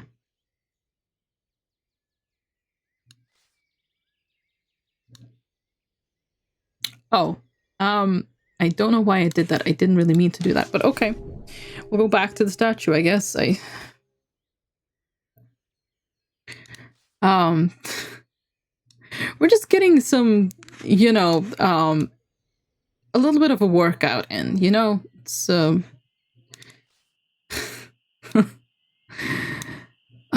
cardio. Sure.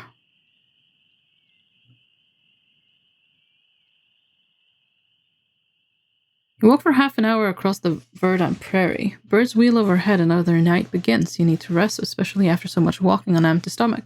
Vague shadows loom in the darkness here from the structure you saw being built here earlier.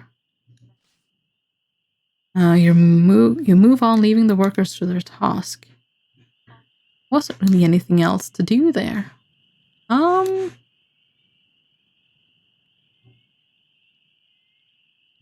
I could try to see the caravan again. The caravan is in now time, as in not the past, but in the present. Okay, rest here, I guess. Okay, eat something. No, shouldn't have eaten.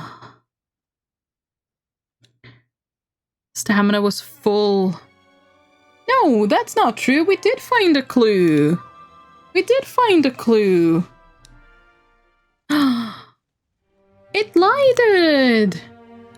We did find a clue. But okay. We don't know where the sun serpent is, though. That is still a thing. Okay.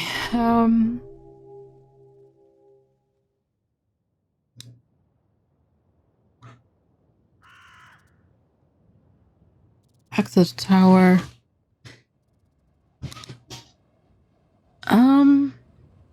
Okay. Let's see.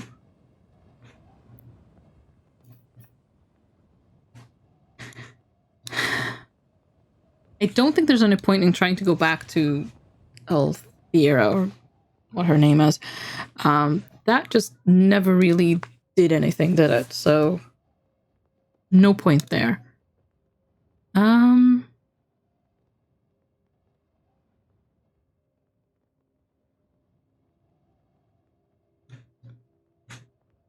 Okay, this way. Try to avoid the thieving. If that's possible. Climb down the tower. Because that hut we never actually went to. So... Oh right, there's also the whirlpool.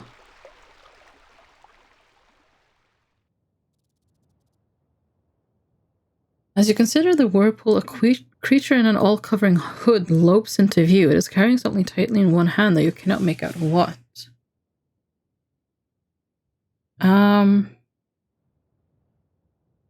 Draw my sword.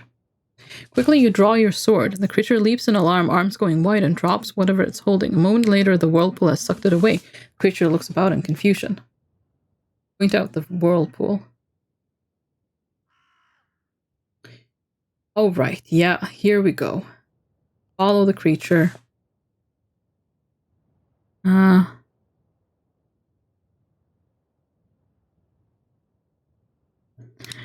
they took something.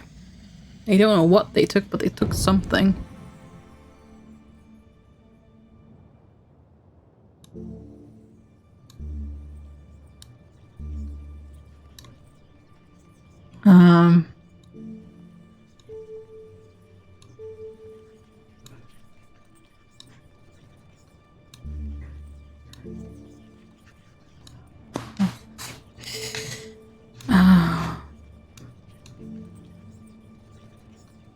Mud. Actually, hang on. Can I find out what they took? Sand. Sun jewel. Staff of oak sapling. All of that seems to still be there. Tinderbox. Oh, right, we have a human skull now. Did they not take anything? I'm sure they usually take something.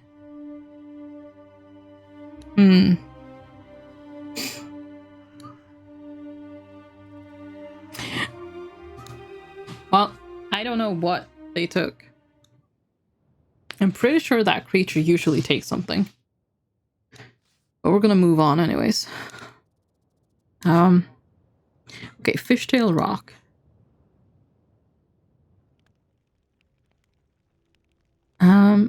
Call out for Shadrach? Nope. Okay, move on. No! Oh. Think back. Stuff.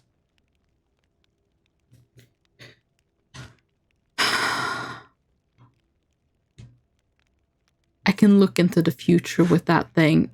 Sugar and spice. Well, if I find the creature is dead. I'm just saying. Look up the slope. Look north. And that's back west. Okay, mountain path. Never gone up here. So hopefully there's something here. The rocks underfoot turn into a slope. The slope gets steeper until the going is hard and you're heaving for breath. Sun lowers towards the horizon. The path quickly leads to an area of light forest, which covers the hillside with light shade. Animals scurry through the undergrowth and birds fly overhead. It brims with life. From up ahead, you hear a repetitive beating sound. Forage. You leave the path for a few steps, pushing through the undergrowth and scouring for fruit or roots that might be edible. Eventually, you find a small plant with purple berries. Cast a spell. Let's just go sus. Hopefully that works on plants as well.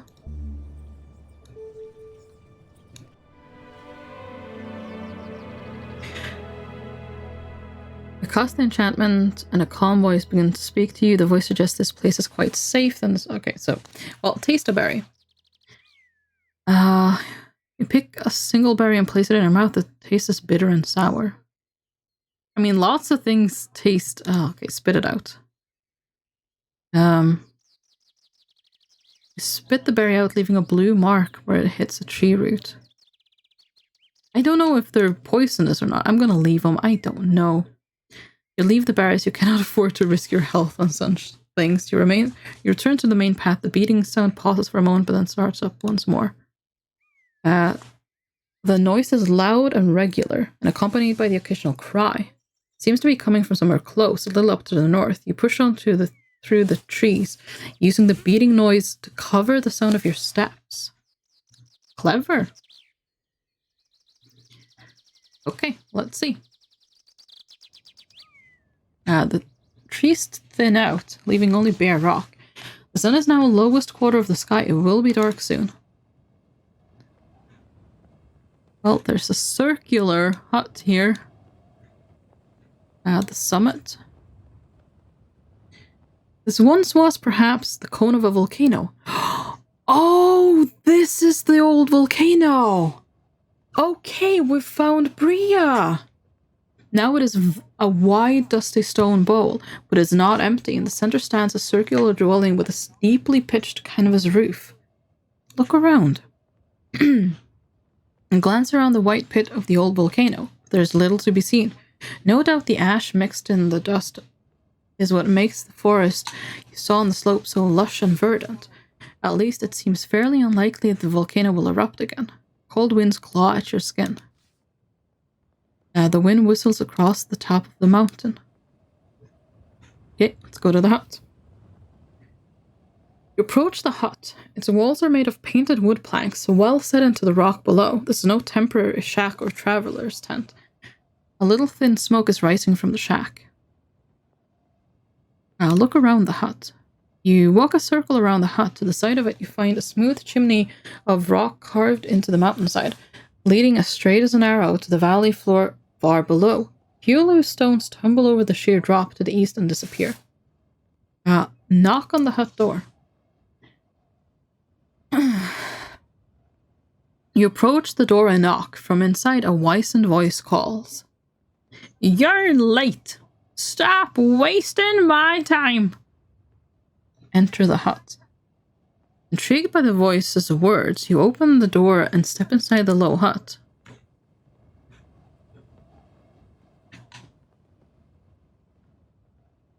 Inside the hut, your vision is lost to a gloomy darkness. Let us suppose a croaking voice declares, that I am a sorceress, and you are a sorceress too. Do you know which of us is the more powerful? There's no contest. I assume that Bria is the more powerful, and hopefully I'll be given a choice to say so. There's no... Oh, sugar and spice. Okay, that's not exactly what I wanted to say, but I should have seen that coming, I suppose. There's no contest, you declare, as I. Just so, replies the voice. A moment later, there's a snatch of music, and suddenly your legs and arms jerk upwards and fall still. What was that?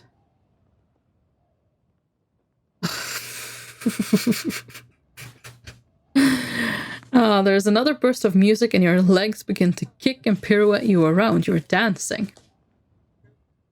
Okay, beg for forgiveness. Please, forgive me for my ignorance.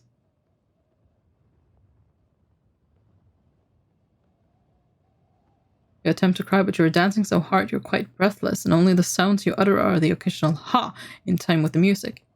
I see you're now powerful enough to counter that, the voice remarks. The music stops and you collapse into a nearby chair.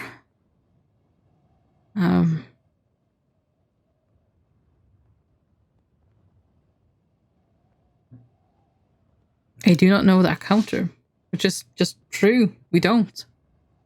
You hear the speaker rise and approach. A wise and calloused hand is offered. It is straightforward enough. The magic of clumsiness encounters the pattern of dancing. But calm yourself. I mean you no real harm. Welcome. Okay, we know that counterspell now. Shake the hand. You shake the hand expecting a trick, but none comes. Gentle light is filling the hut, and you can now see the sorceress, a woman so ancient that her features are lost within a mess of wrinkles. She smiles as you look at her. I could be anybody under all these years, could I not? She remarks. I could be you. Are you me? You ask, suddenly fearful. Evidently not, she replies. You are over there, and I am over here. She smiles. My name is Bria, and I am a sorceress, once of High Zaman, though I left that place some time ago. You're welcome. You're from High Zaman? I trained in the fortress, as all the true sorcerers of this land do. She nods. You're worried, but please. The Archmage of the fortress was not always as he is now. Ask about the Archmage. Can you tell me of the Archmage, you begin? She nods. Imagine, if you will, a country of great peace and prosperity, ruled over by a group of wise and powerful sorcerers and sorceresses. They tended to the fields, managed the weather, healed the sick. They chose their leader by arcane process. Any child from the land might become that leader and be taught their role from an early age. Sounds idyllic. It worked well enough, yes, she sighs. Imagine the Archmage as a peacemaker, teacher, but also a thinker, a discoverer of many secrets of the stars. He'll look too far, this Archmage. What do you mean? You continue. I was his farseer, she says. He asked me to see further, deeper than anyone had seen before. He sought to protect the land, so I looked 1,000 years ahead. But I will not tell you what I saw. It did no good to him nor to me. She gestures you to sit down and takes a seat herself. Ask about the 7 serpents. What do you know of the 7 serpents, you ask. Ugh. I cannot talk. They are the Archmage's servants, she replies. But even they cannot travel the backlands without falling foul to its terrible curse. I see that you search for them. Do you know where they are?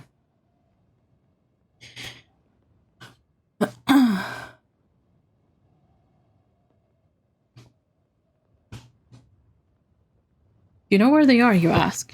I have seen a few things, she answers. The earth serpent lies in wait in a fissure near the great lake Ilklala. And that serpent of time, he is the worst of the seven, swift and all but indestructible.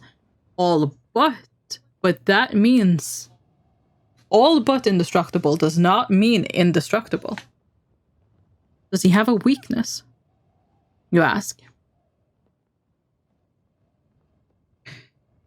He does, though I do not know it. It is a secret known only to the marsh goblins, if you can find them. Oh, we need to go to the marsh, then. Oh my. You thank her. The old woman stands suddenly and goes over to a side table. Tea. Thank you.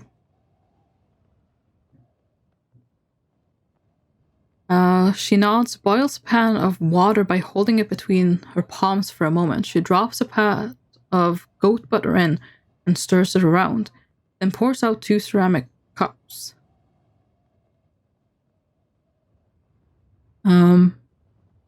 Drink mine. You lift the cup to your lips and drink deep. It is warm and rich and refreshing. But what future did he see? You demand. She looks uncomfortable for a moment, then decides to answer. Stranger, what future do you suppose he saw? The one you are living. You're on your way to kill the Archmage, are you not? I mean, not if I can help it. I'm not going to try to kill him if there's other ways to do it. So I seek to recover the crown, that is all. She narrows her eyes suspiciously at you. Every Archmage is chosen in esoteric ways, she replies, and will say no more on it. She winces suddenly. Hot tea is dripping from a crack in her teacup. Cheap pottery, rubbish, she grumbles, digging up a small pot of glue from a box and repairing it. She leaves the glue pot on the table. I can take the pot of glue. Do I need it for something? Okay, sure.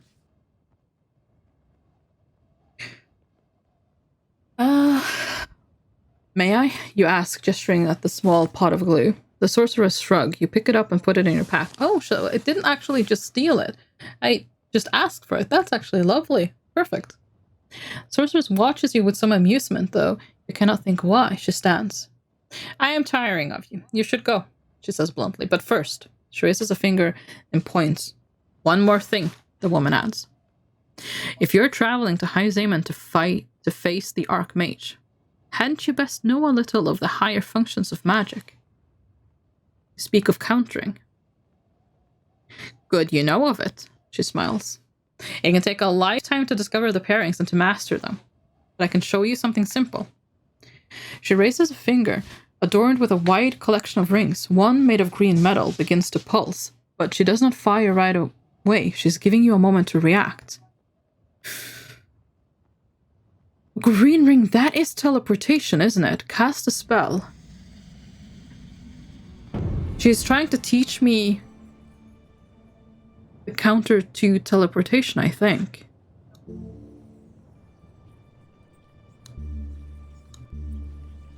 Yeah, cause teleportation, a green ring. Question is, where will she teleport if it's me she's teleporting? Because that's just cause teleportation. It doesn't mean that you're teleporting yourself, so.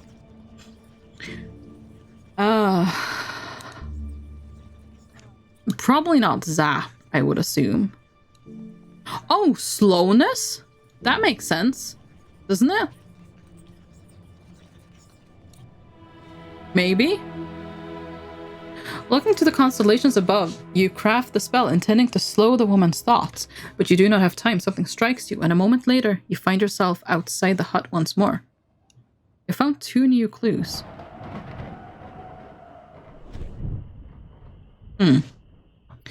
Okay, that wasn't it. What are the 2 new clues? Oh, right.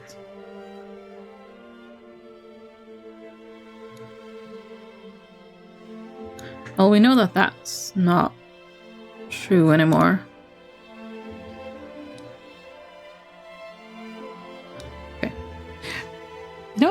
the second clue was. But okay. You're back outside the hut. Chill winds slice at your cloak. There's strong and generous magic here, as often occurs high up. Return to the hut. You attempt to open the hut door once more, but it will not budge. It seems the old woman does not wish to see you again. Perhaps you're bad luck. Okay, well, I guess make a move then.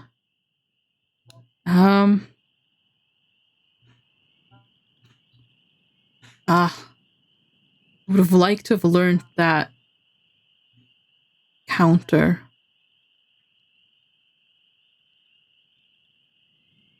I could go back and try it again. No, I'm not going to do that. Okay. I would really have liked to have known that counter, though. I can't imagine that's not going to be useful, but oh well.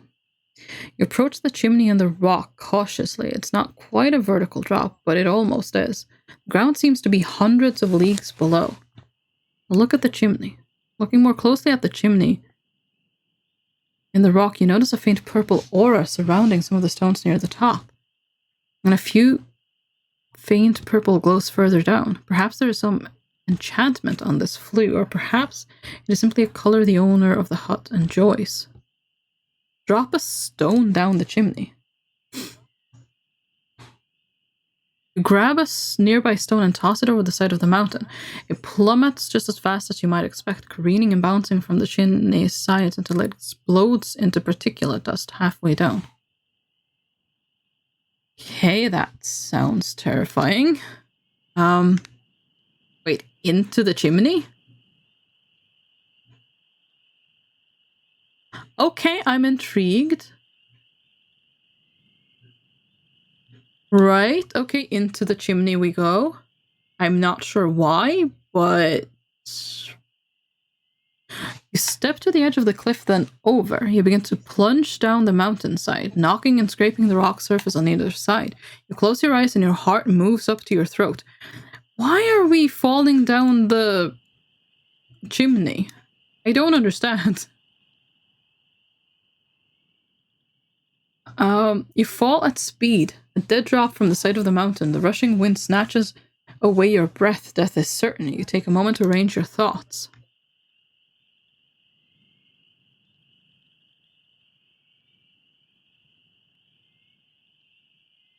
The eastern face. I mean, I could do magic.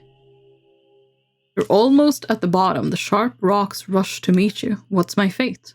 Then a few heartbeats from terrible death.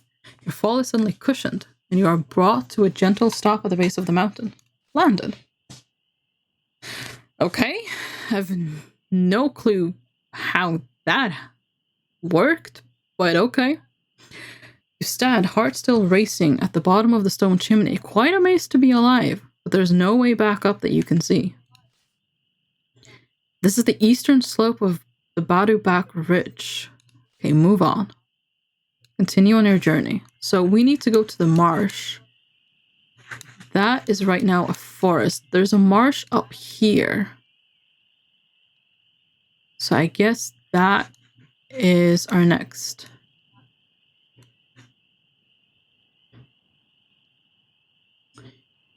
Okay, yeah, that is our next.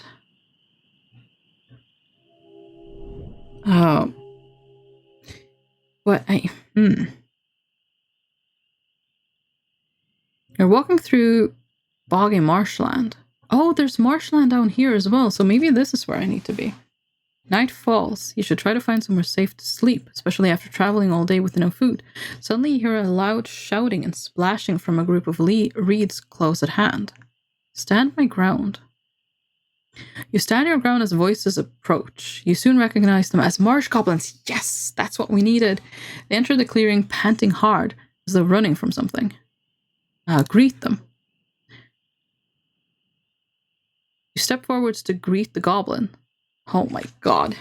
Greetings, know that I have killed many of your kind. How is that going to help me get information from them? Oh, hi! I've killed a lot of your people, but would you please tell me this vital information that I need to know? Thank you. What? Oh, for goodness sake.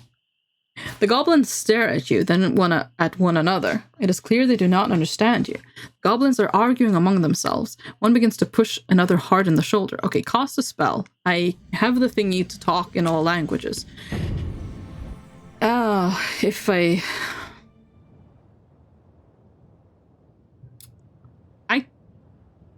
I don't think it's giving me the... Wait, is that it? No, that's read minds. What's gob? Oh, summon a goblin. That's also probably not really going to help me here. Nap?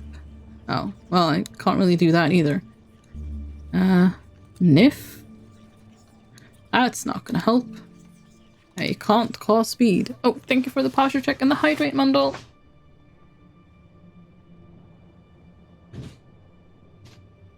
Okay, so... Hell, oh right, no, that's just that. Is it not giving me the option to... No, talk all languages. There we go, rap. There we go. Now this is clearly not used to making intimidation checks. Well, no, not really.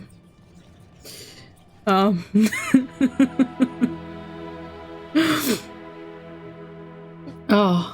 but still, I mean, we want information. Surely that's not the best way to get it. Oh well. Pulling out the green wig, you put it on and cast the spell. The goblin's guttural tongue begins to transform into words. Who is this creature? The first goblin is saying. I'm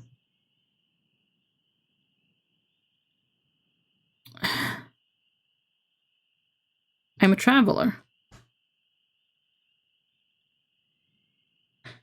Halt. No, I've killed many of your kind. You'll be next if you don't tell me what I want to know.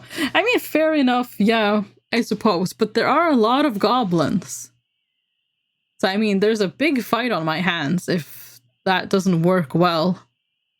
I'm a traveler, you reply. The goblins almost jump out of their skin as you realize you can not only understand them now, but can also communicate. We do not have time for this, second goblin says. We must escape.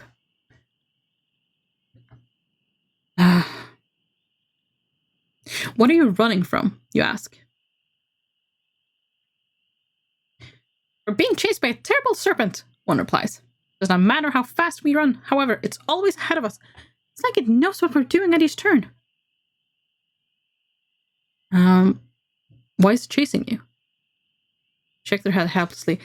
It's been coming for us ever since we encountered the sorceress Bria, one says, waving a sheet of parchment. She told us this parchment would save us, but we've been persecuted. The serpent is clearly scared of it, whatever it is. The second goblin agrees. Give me that parchment. Give me that parchment, you command. It will save you from the serpent to be rid of it. The goblins look from one to the other uncertainly. And this parchment is our only hope, one goblin says. I am a sorcerer, I will read it for you. The goblins look from one to the other, then nod. It is worth trying. They hand over the parchment and step back, as though expecting the ground to open up underneath you. Of course, nothing happens. Read the parchment. Go and roll and look it over. Unfortunately, it is written in a language you cannot understand, despite your spell.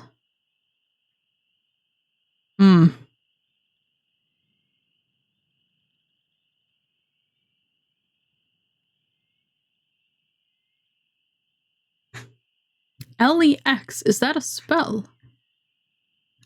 Thank them. You thank them and they shrug.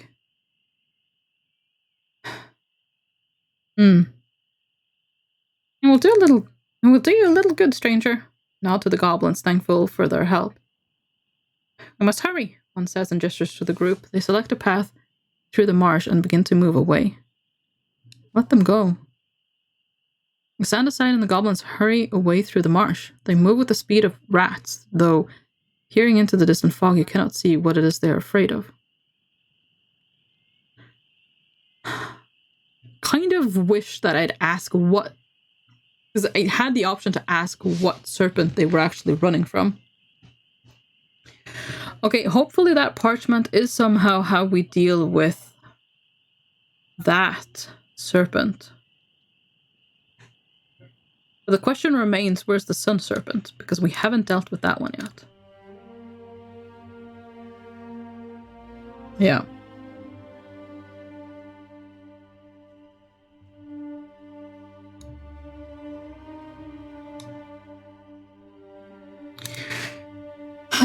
Okay. Spellbook. Can I just have a look at this? So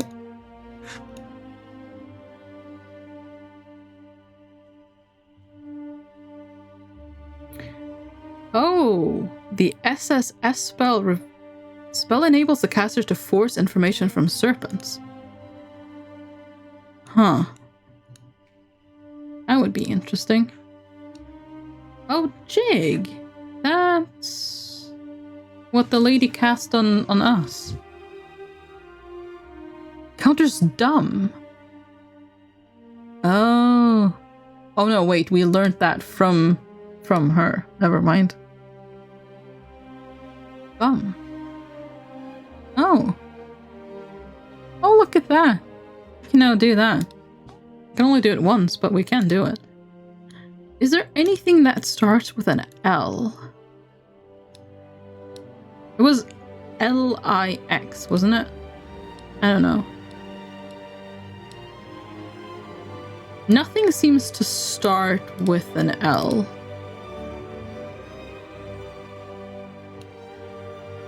We lost our gosh darn orb. Okay, so I don't think that's it. Can I have a look at the goblin message? No, I can't look at the parchment again. Okay. Well, oakley dokley. Where to next?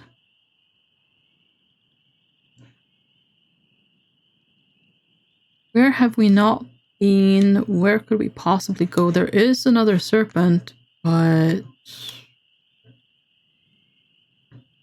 there was that group over here. But I think I'll have to turn back time. The steps seem to flood underfoot, creating a marsh. Stars turn in the sky overhead. You stumble upon a low, round structure. It's the mouth of a well. Look into the well. Glance down the well, it disappears down into darkness, and the air inside its mouth is cold. Nath, have you had your break already today? Oh, yes, I've had both stretches and hydrates. How you doing? How's it going? Welcome. How are you? Did we ponder the orb before losing it? Unfortunately, we didn't even get a chance to. It was just pickpocketed out of our, well, backpack. It's very sad. Toss a stone into the well. Falls for a few seconds, and then you hear a splash. I don't think there's a point in... Oh, right, no, yeah, there's a... Oh, no, the temple with the thing in the basement. Do we go there? Oh, gosh. Oh, gosh, oh, gosh. I mean, that is something we just kind of stayed away from. Okay, keep walking.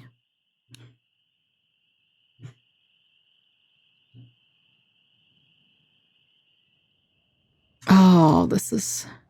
Oh, you reach the edge of the marsh abruptly and climb onto the flat ground. Starts starting to fade. Suddenly, all around you goes quiet. The night air itself seems to still. You hear a distant voice. Listen.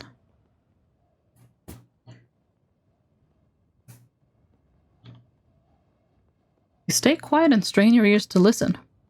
Greetings, intones a voice, aged and self-satisfied. I trust the Backlands are treating you as kindly as my fair city.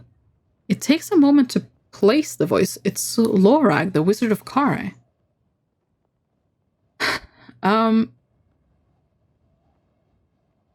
What are you doing here?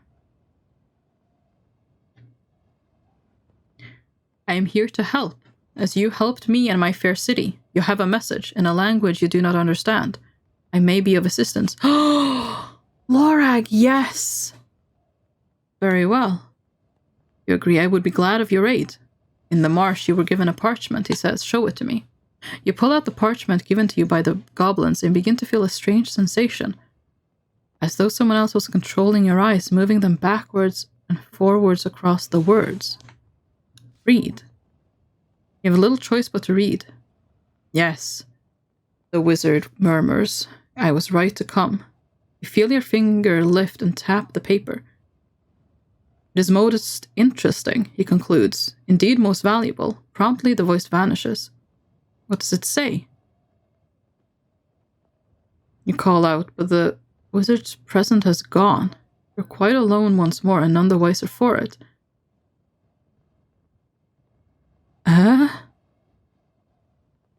Oh no, I can't go inside, right. Oh, sugar. Return to the tower and the cliff face. The door seems to have reverted to how it was when you first saw it, old and warped and firmly shut.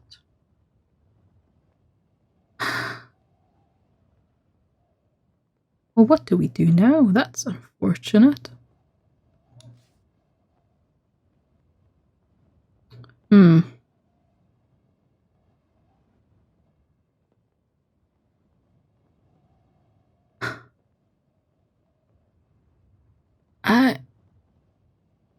I'm worried that that might not have been Lorag.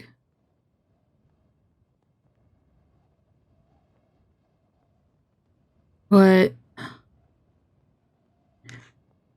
okay, I'm gonna take a look at my rations. I assume the apples are not... yeah, okay. Eat the cooked fish.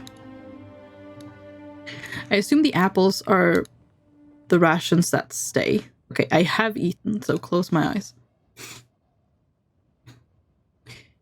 I'm doing good. I was wondering if I could commission an art piece, but I don't want to interrupt your playthrough at a bad time. Oh, not at all.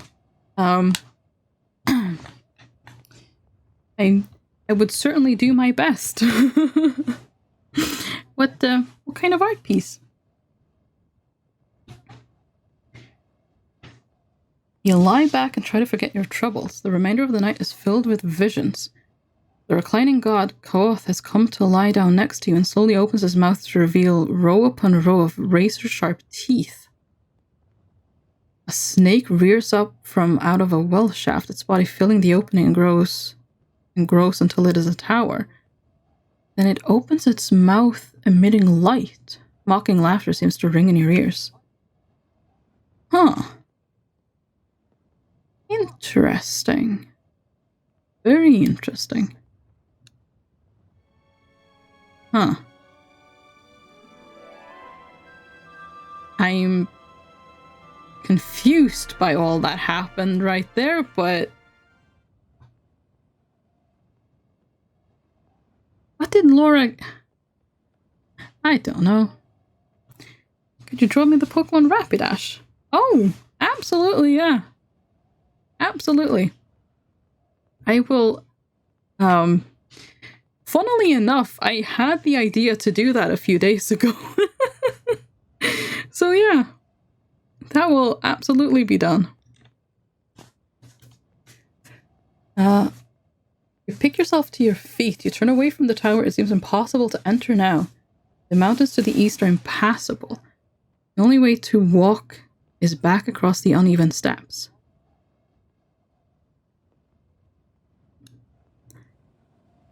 I don't understand.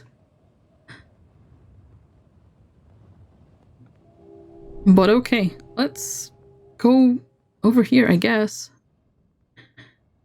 The ground itself seems to give away to bogland until you're splashing through marshland once again. The air moves a little, still icy but fresh. You cross the marshland and pause inside a ring of 7 standing stones. Look at the stones.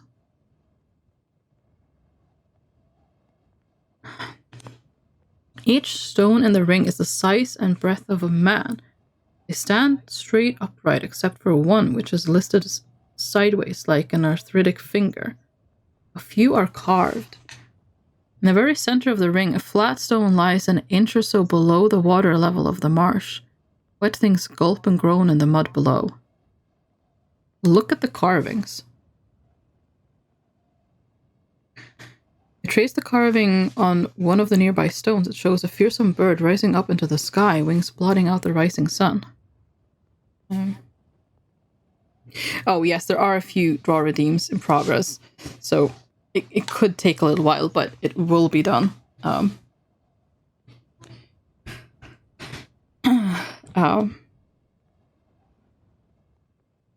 Although one of them, the poster, is just going to take a while. So I will likely go through the other ones before I finish the poster, to be honest. Because that one I'm just working on sketching out little by little as I go. Because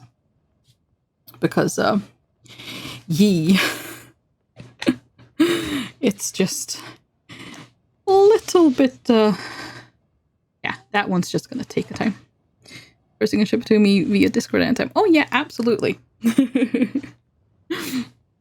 Oh.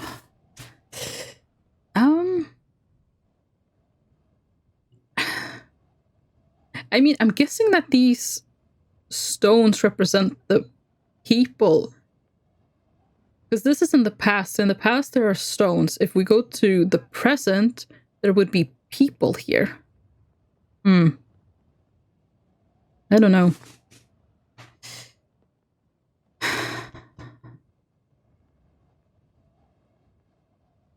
Here's some bird rising up into the sky, wings blotting out the rising sun.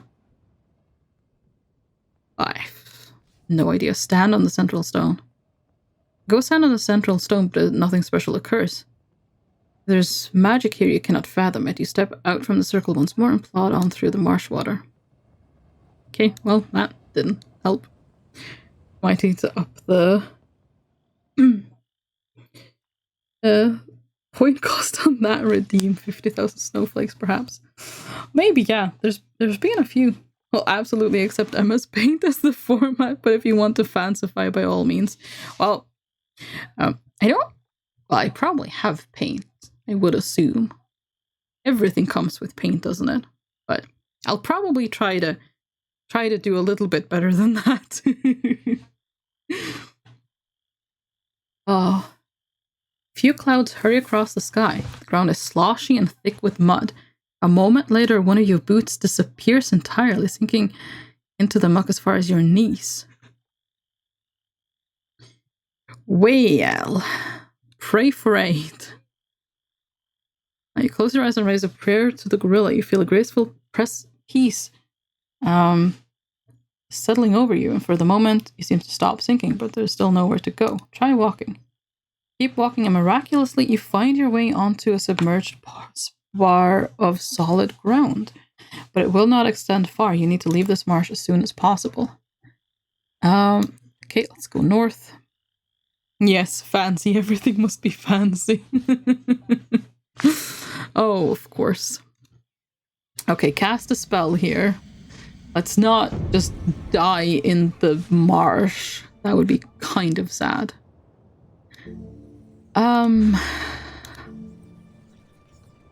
Float in air. I think that weave starlight into your design around you and feel yourself becoming more buoyant, rising up until you are gently resting on the surface of the marsh. You continue on floating above mud. And then we leave. Okay. The marshes give way to more solid, barren ground. Your weight returns and you settle gradually back down to the ground. The sun continues to climb the steep sky. To the southeast, a huge mountaintop rises. Its peak dusted with snow is the southern extent of the horns of Elklala.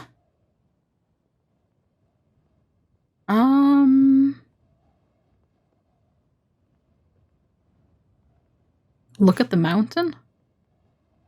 Set down to its slope is the tower you visited earlier. Despite its size, it now looks like the flea on a palm of... like a flea on a palm leaf. Okay, gotcha. You continue to walk.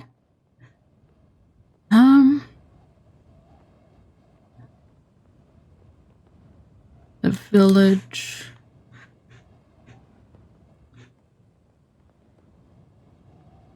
Well, I need to get up there. So I guess just go this way.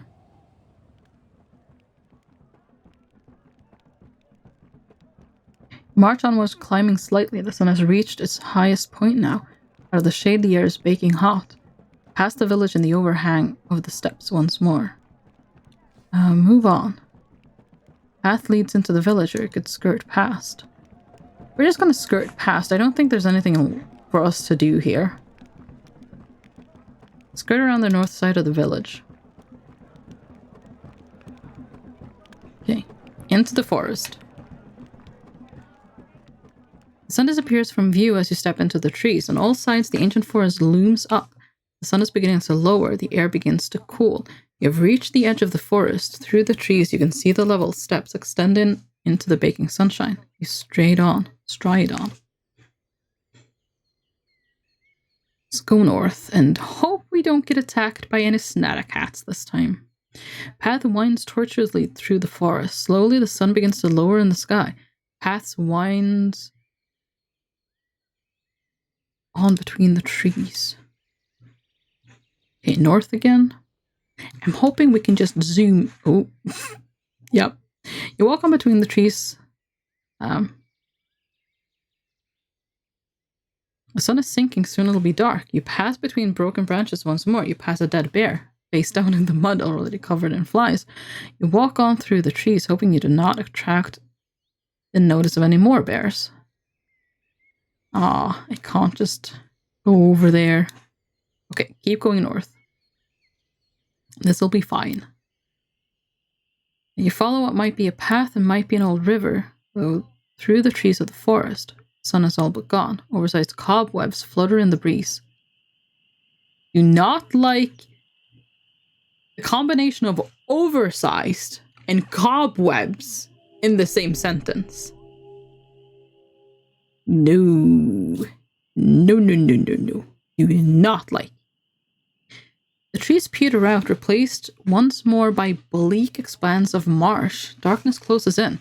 You need to rest, especially after so long walking with an empty belly. You stand on a low stone rise in broad, deep marsh. Okay. Well, my rations were not ruined, so I think we're good. That would be unbearable. Yup. Utterly unbearable.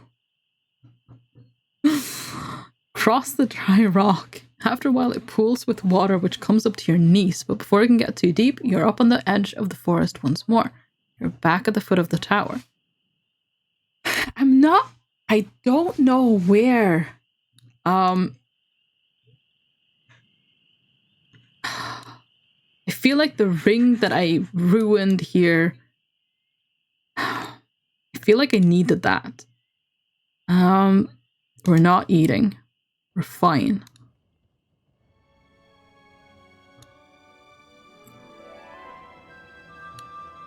I'm taking so long. Wait, what? I didn't eat. How did I heal? What? Oh, well, okay. Oh. Pick yourself feeling much better for resting in such a quiet, secluded spot. Oh, so because I slept in a good place, I healed? Interesting. It was just 1 point, so I wasn't gonna. Yeah, it's fine. Adjust the beam. Okay, what changes? What can I do?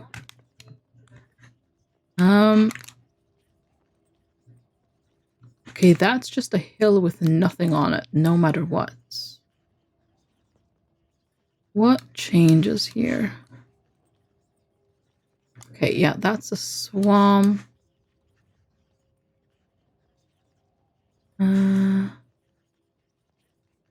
Does not reach all the way over there.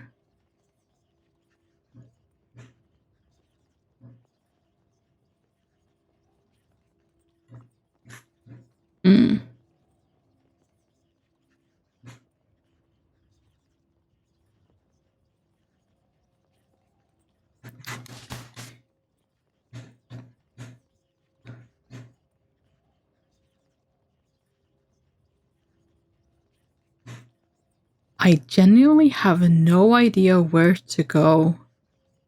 Like, how... Where is the sun serpent going to be?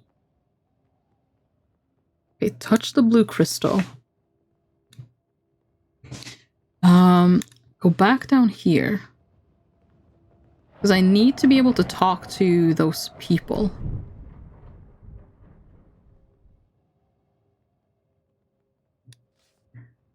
Okay. No. Oh. Go back. Go back. I meant to adjust the beam, not touch the crystal. Adjust the beam.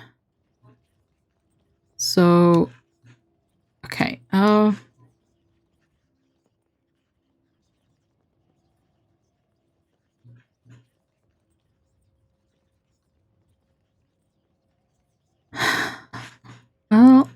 I mean, that's just the road to High Zaman, so we can't really go that way.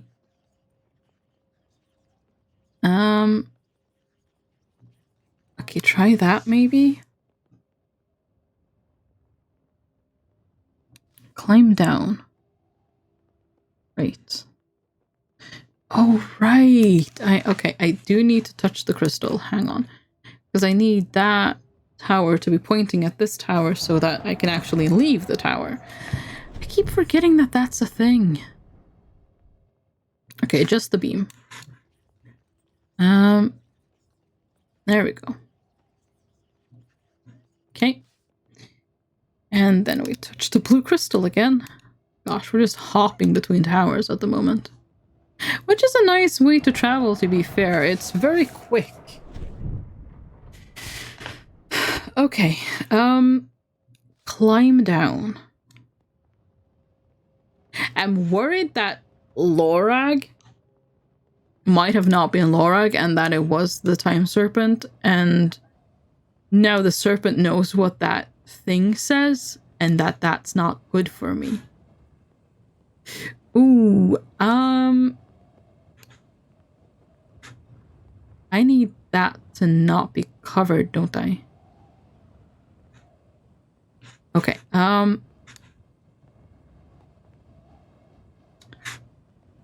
there was also something in the bit. Okay, you know what? Fine. Worst thing that happened is we die and then we're forced to... Oh, can I not go that way? Yeah, no. Okay, there we go. And then we're forced to rewind, and that would be fine. Okay. I think we need to go in through the well. Plot twist, you are the time serpent. You know what? I'm not sure I'd be surprised. Tie the rope ladder around the well house and toss it down the well. Then you begin to make your way slowly down, uncertain what you might find. We know that there is a danger here, and there is also something good. Halfway down the well, something shivers in the stone wall of the shaft. It is a seam of gemstones. You hold your position close by the crystal in the rock. Look at the crystal. The seam of crystal is quite beautiful. The soft rock walls are studded with fists and lumps of green and blue gem glass. There must be a fortune down here, perhaps even a layered strata of pure wealth. Only the backlands could be mined by the king of Analand.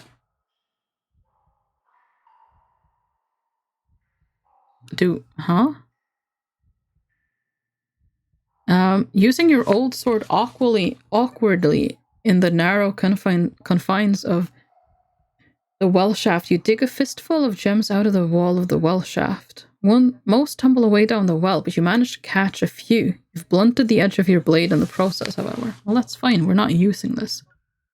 I feel like if I dig for more, I'm going to cause a cave-in, so I guess we'll just climb back up. Not wanting to risk the knot at the well house unraveling, you inch your way back up the shaft. So, I have gems now? You pull yourself over the edge of the well. You pause to regard your haul of jewels, rough cut, but most certainly of great value. You untie your rope ladder and return it to your pack. Get away from the well. So, fistful of gems. That's all they'll say. Okay. Oh, I guess I lost my chance to actually go down there. Leave? Is that all I can do? Yes it is. Okay, well, I guess that was the good part, but then, you know, the other part was just danger, because there was... What was it Sus told us there?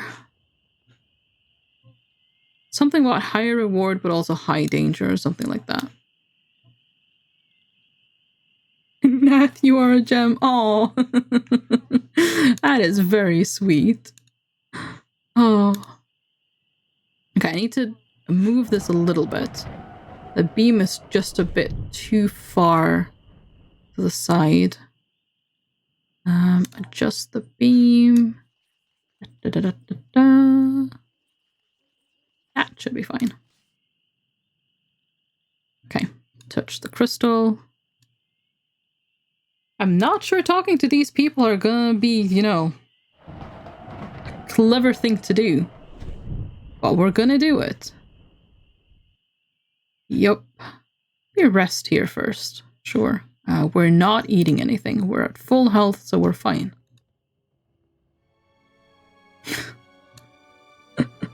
A sapphire to be specific. Oh, neat. I'd ask why, but... Like, why specifically a sapphire, that is. But it's a nice gem. Okay.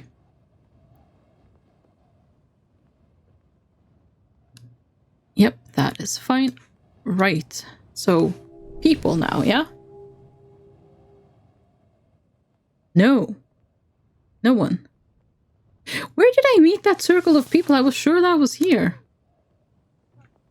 Does it have to be nighttime? Oh no, does it have to be nighttime?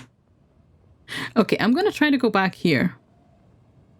Sapphires are blue, sometimes called winter gems, and they're pretty. Ah, very cool. I didn't know they were called winter gems, but yes, they are blue and they are very pretty. I like sapphires. They're nice. Oh, okay. That.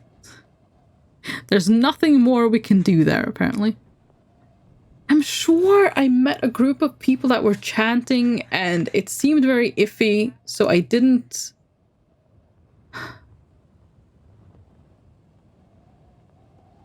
I don't know where to go. I have no idea.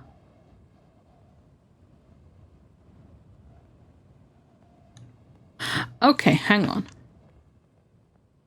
Okay. There's a pit in the ground here? Oh, that's the... I remember that pit, yeah. There's a dead thing in that pit. And that I know, because I killed it. Okay, move on. I guess maybe in Tinpang, I could trade the gems, perhaps?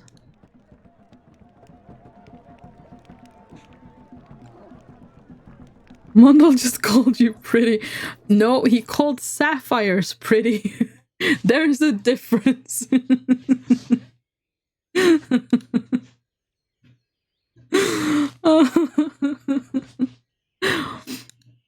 Oh.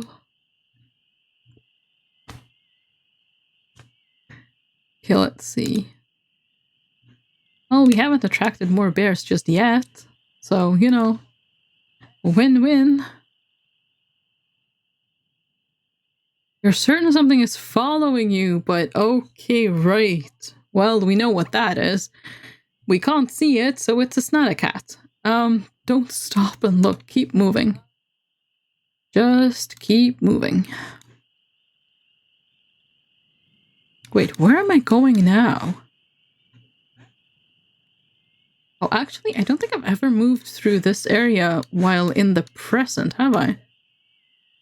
Is that a good idea? It might be.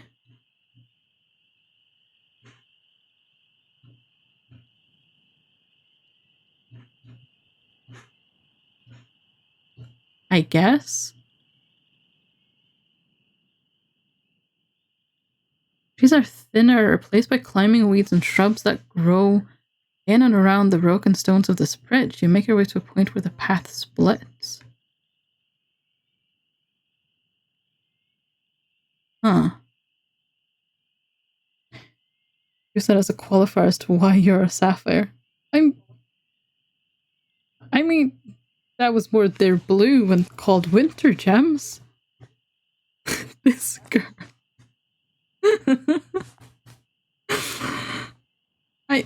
Well, I don't know what to say now. Anywho. You crane your neck back to look at the stone pillar. It's made of bricks, each one a normal size, but thousands upon thousands in number. They climb up into the air to stack in a stack no wider than a tree, but 3 times taller than the tallest in the forest. I mean, the last time we were here, the bridge was, well, fixed, or at least mostly fixed. Climb the pillar. How is that gonna help me? That will land me... I mean...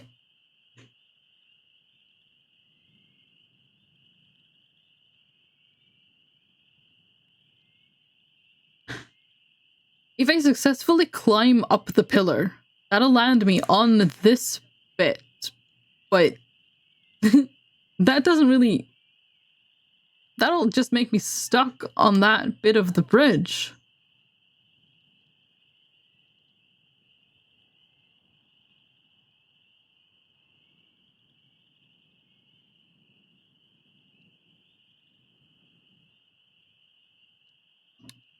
It is interesting that that's a choice, though.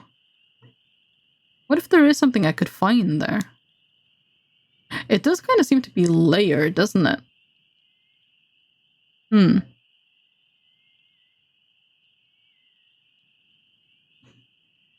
Okay, climb the pillar. I mean, I don't know where to go anyway, so we might as well.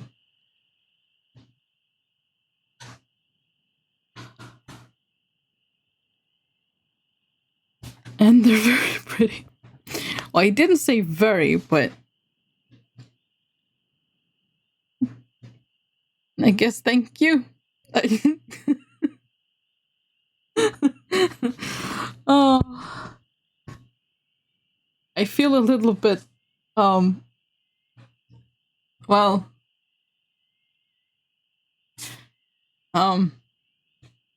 intrigued, you approach one of the brick pillars to see if it might be climbable.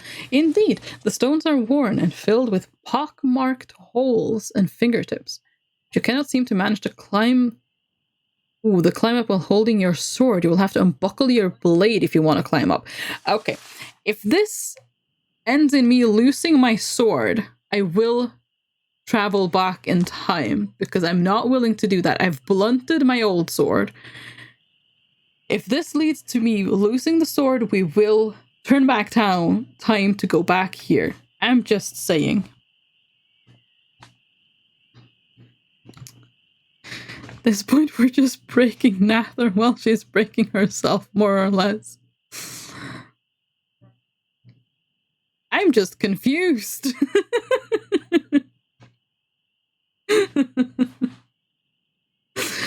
But yes. You unbuckle your weapons and leave them in a tidy pile at the foot of the pillar, covering them over with large leaves. Then you begin your climb. Well, upwards we go.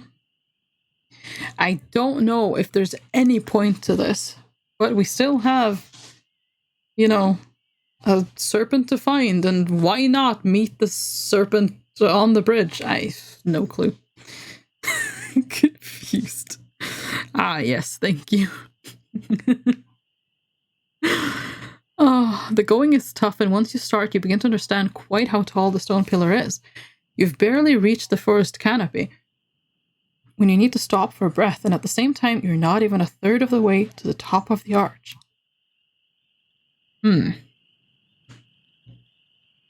Well, keep climbing. You keep climbing. After 5 more minutes, your arms are aching with the effort, but you have an incredible view across the forest. It fills this basin. Basin? How do you actually pronounce that? Is it basin or basin, or does it not matter? I don't know. Your arms are aching with the effort. You have an incredible view across the forest. Oh, right, I already read that. Fills this basin or basin or whatever. From the mountains in the east to those in the west, its canopy so tightly self-entwined it is almost like a sea. Top of the bridge is still some distance above you. Well, I guess we keep climbing. Climbing. This needs to be a highlight. Yeah, I still need to get on that somehow.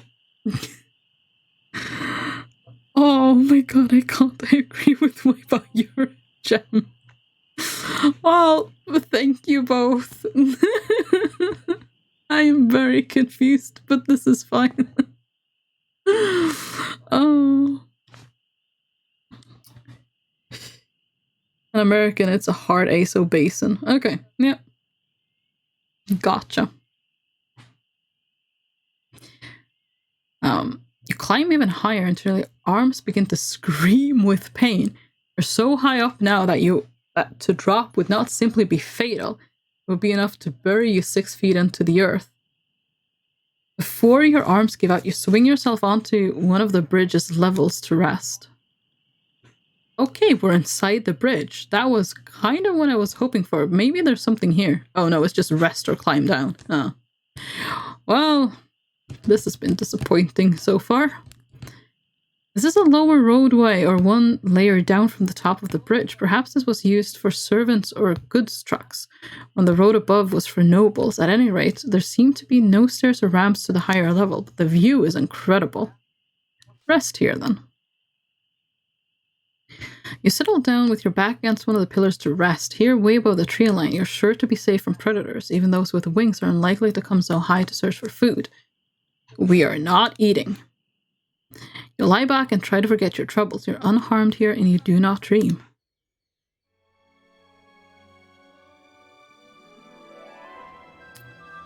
Wow, the Analan sword is not doing well.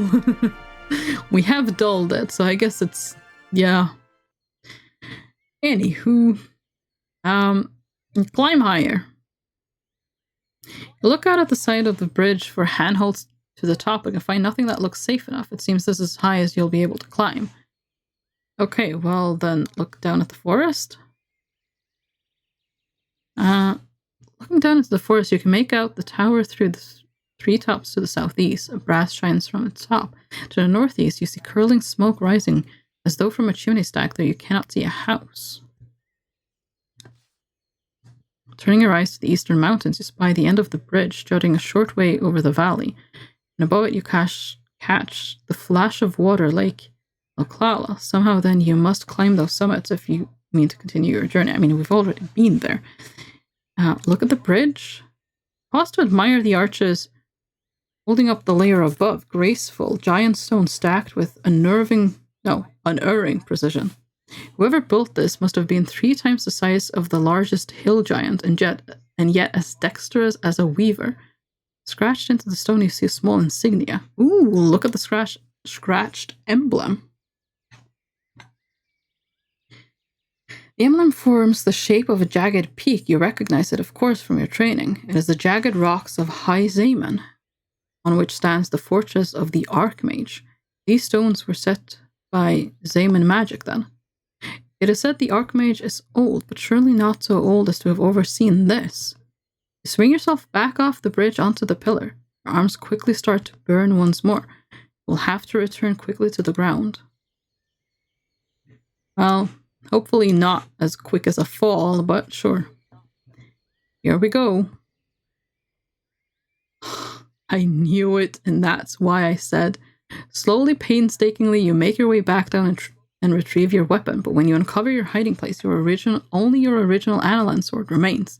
The broadsword must have been stolen, but by whom? Search for a thief. You search the nearby area frantically for any sign of the other blade, or who may have taken it, but you find nothing. It is as though the ground has opened up and swallowed your weapon whole. There are several directions in which you could continue. Well, we already know what direction we're going to continue in. We are going to continue until we are there. There we go. Because I already said I was not going to give up the sword, and I'm just going to make sure. Yee. Okay. We are fine. No. Don't do that. Okay. You know what? Rest here. I didn't really find anything up there anyway, so Okay. No new clues. Well, that's fine. Pick up your pack and get to your feet once more. This morning sun makes the stones of the bridge shimmer slightly. Interesting. Okay, let's just move on. Okay. Up north. You walk under the great ruined arch and away into the trees. Let's keep going north. I wonder if, it's been a while, but could we still perhaps find that monk? Because he was in the present, not the past, yeah? Things move in the trees all around you. The air moves a little, still icy but fresh. You stride on. Let me just have a look at that. Is the tower... Yeah, that is in the present. So he was snatched away in the present. So there is a chance we could possibly find him and rescue him. If he hasn't been eaten. They don't know how that works for the game. Anywho, path winds tortuously through the forest. The air stirs a little, still cold but fresh. You continue on your journey. Still north. You walk on between the trees. The rising winds pull at your hair and cloak. Path curves here, close to the stony rise of the northern mountains. You march onwards. Okay, now we're going east. We've seen nothing. Follow what might be a path and what might be an old river through the trees of the forest. The sun continues to climb the steep sky. You continue to walk. Oh, is there nothing here? Well, there's this place again. Things flutter in the branches all around. The mid-afternoon heat floods the valley. You emerge into the clearing once more. Paths lead in both directions to the trees. Well, I guess we just leave, because we can't go inside there again. I don't know where to find the sun serpent, and climb the hill for a view. You hop on top of Fenestra's hill for a view across the trees. To the south, fragments of stone masonry rise high into the leaves. Fragments of an ancient bridge. This is not an open place. No, this is an open place, not somewhere to wait. Well, you're not wrong. I guess continue east then.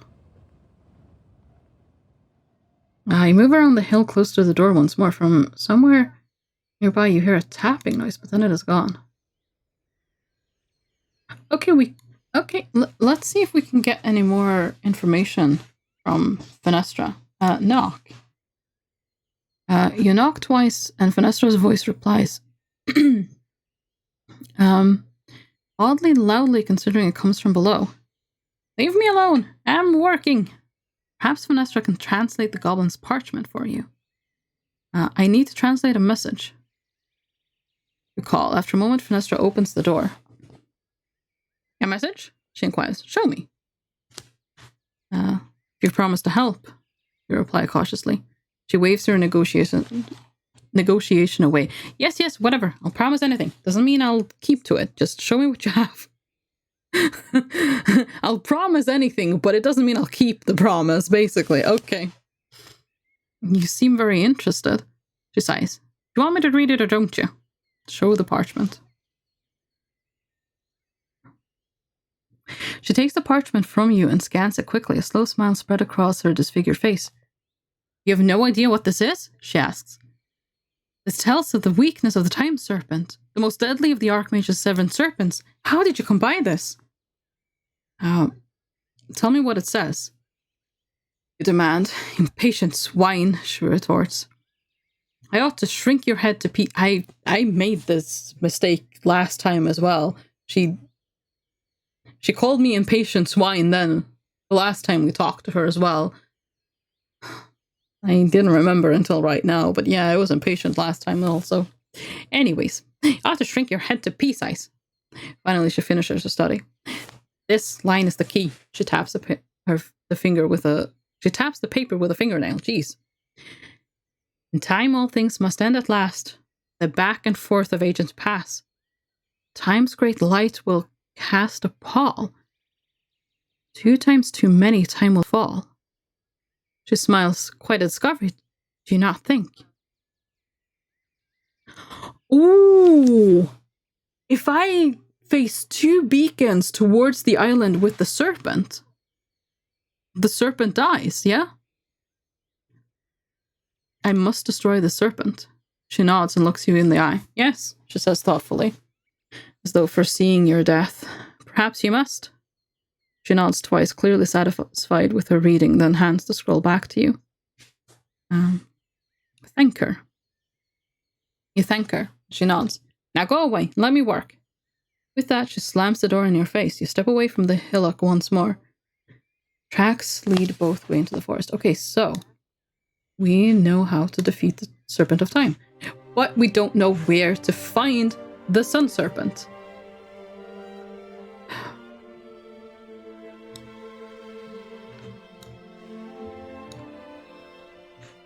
Got half a mind to Google it at this point, because we need to find it, but I have no idea where. But I also don't want to give up, which Googling feels like. How do I fix this? Where have we not been? I don't think there's any point in entering the hut. Let's go south. Move on. West.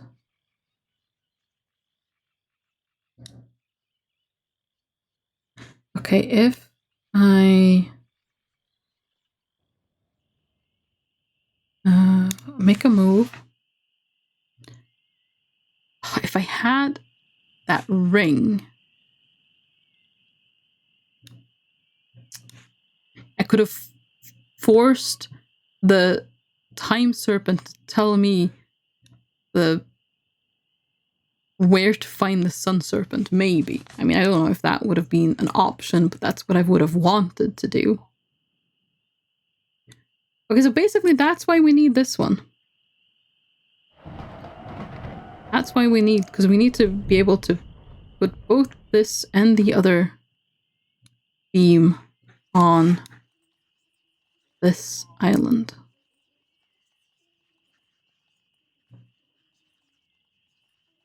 Googling feels like giving up. Ogling feels like flirting. Yeah, you're not wrong. Also, our spirit has been the gorilla for a very long time now.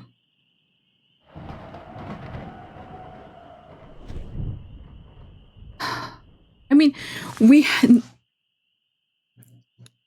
it's so frustrating because we know everything we need to except where to find the Sun Serpent. We know the Sun Serpent's weakness. Because that one... Hang on, let me just check, actually. That one was water, yeah? And we have the holy water. Sun Serpent, vulnerable to water. Yeah, and we have holy water, so that should see us through there. Okay, well, what we can do, nevertheless, is go take care of the time serpent. Hopefully. Maybe I should try to go to that last island and see if... Huh. The sun serpent might be on that one? Don't know. The gorilla has been good to us, thus we have been good to the gorilla. True. The gorilla has been very, very good to us. The gorilla has saved us a lot. And I guess we've kept within what morals? No. You return to the shore of the lake. A pole with a bell seems to have appeared by the shoreline, and someone must have taken the boat because it has gone. Ring the bell? Oh, God.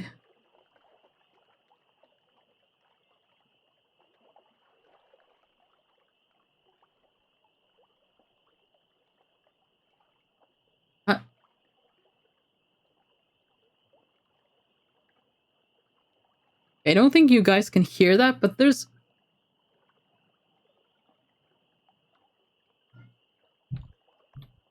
a man just kind of screaming, like shouting outside my window. Well, not directly outside my window, obviously, but somewhere outside in the world, there's a man just going, ah! And I don't know why. Okay, return inland. I think I need the light of the other tower to be on this island, so I'll have my boat. So, I'll need to find... I'll need to find a different...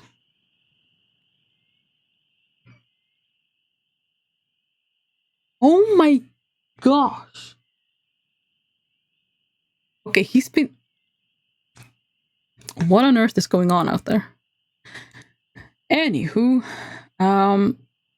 okay, that one can probably reach, or that one.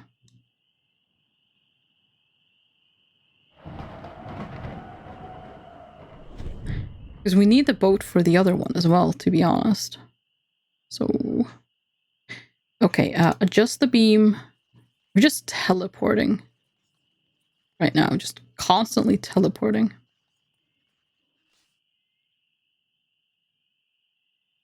Oh, for crying out loud, it's actually annoying to listen to him. He's just...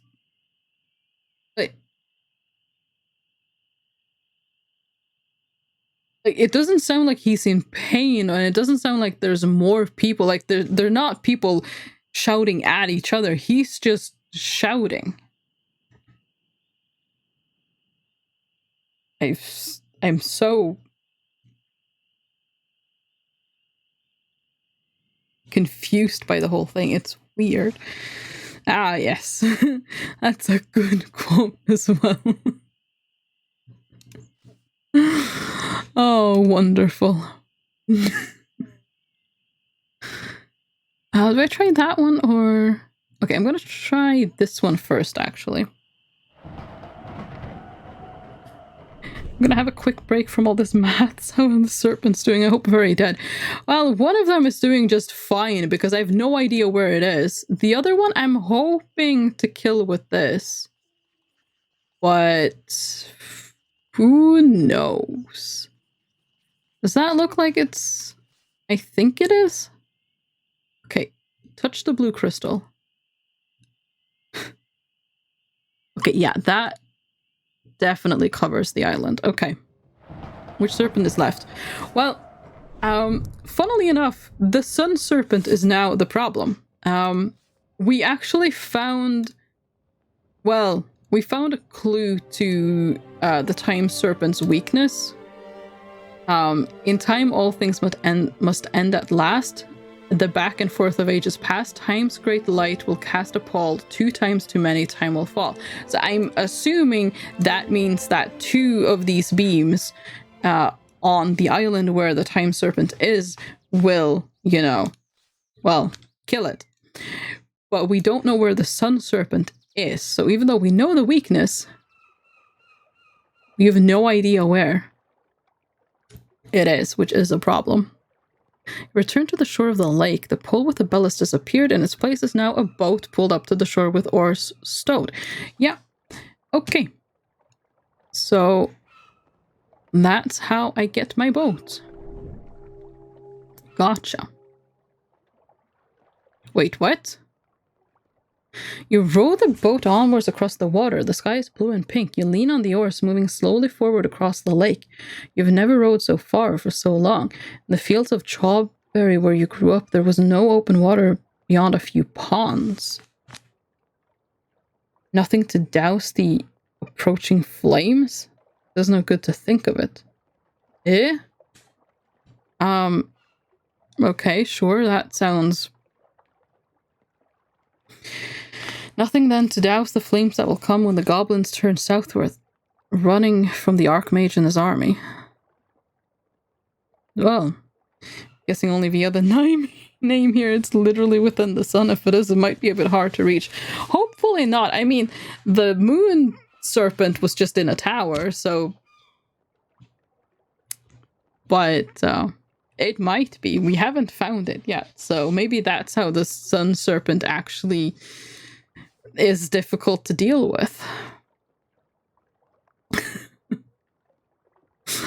Only restoring the crown can prevent it. The crown is all that has held back the beasts for all this time.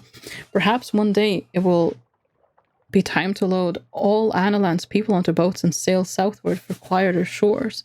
You row onwards, lost in sorry thoughts.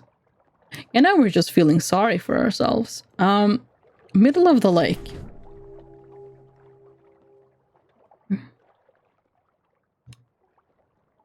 So, between the islands?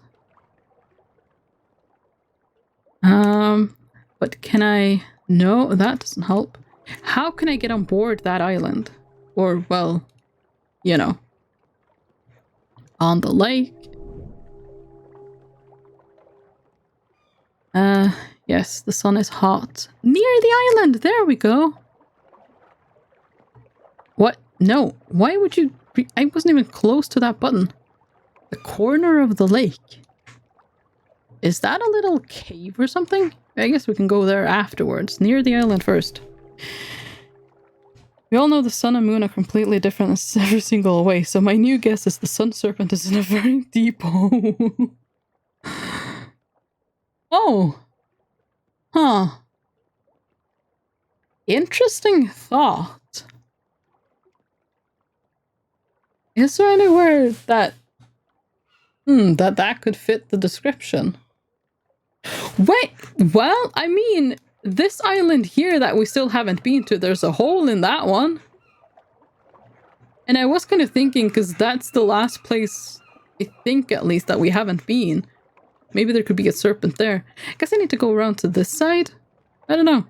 Oh, well, we'll find out. Maybe that's just it. Row the boat onwards across the water. The sun has reached its highest point now. Out of the shade, the air is baking hot. You scull onwards. You've come within reach of a low island. There we go. On the lake again.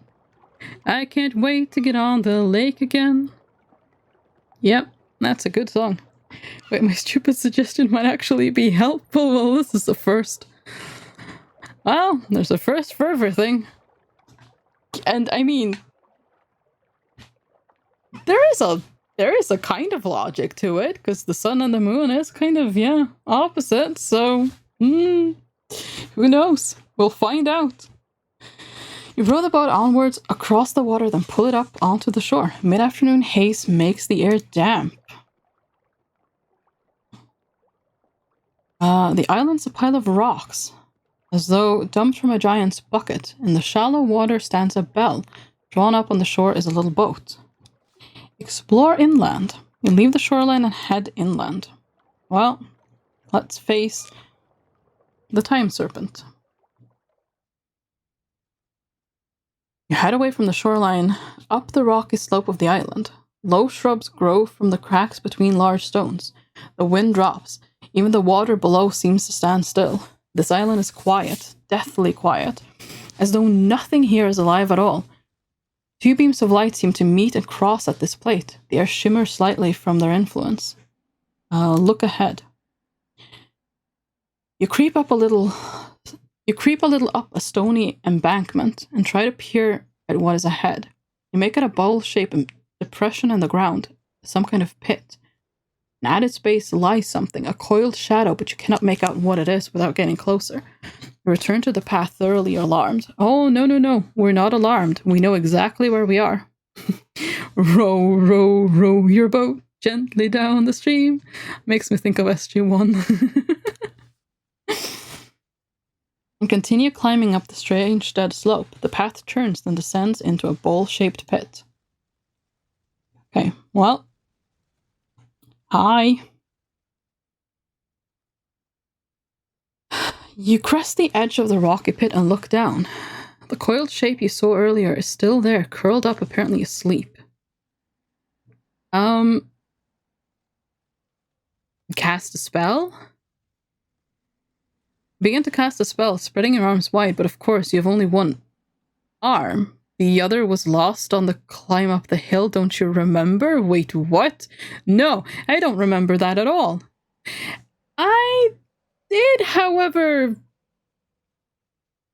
voluntarily lose my finger last time, but not my arm.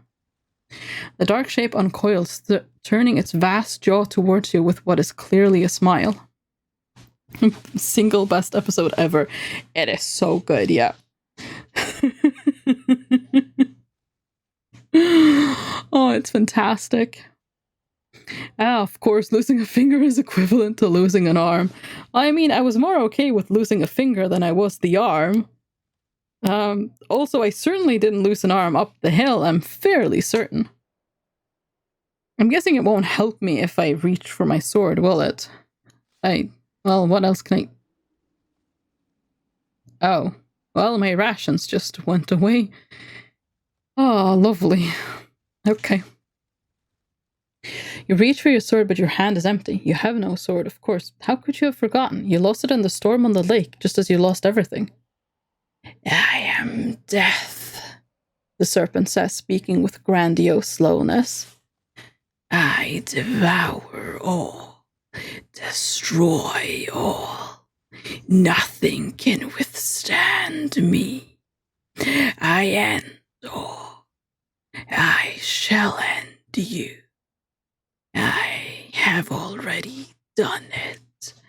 Welcome to your death. Maybe you just tripped and lost your arm on the way up the hill. Happens to me all the time. I mean, I guess, yeah. I know who you are. You reply. You're one of the 7 serpents of Manpang. And which, pray, am I? Replies the creature languidly. You're the serpent of time. Serpent nods. So I am. And all times are as one to me. Serpent turns about and seems to yawn. Well, I've got no option but to turn and run. You turn and run, but you cannot. Your legs are buried several rocks deep in the ground. The serpent almost seems to chuckle. All endings have a moment in which they end, he remarks. This is yours. No, that was yours. Well, I mean, I can't run from it. I'm buried several rocks deep in the ground, so attack. Arm yourself.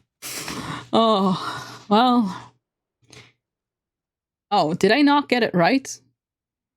I may not have understood that correctly, I guess. You move to attack with your fists alone, but somehow you cannot. But don't you remember? You died yesterday. You were eaten while you slept. Serpent rolls over and returns to sleep. What was my fate? You died well before the time you met the time serpent. Huh?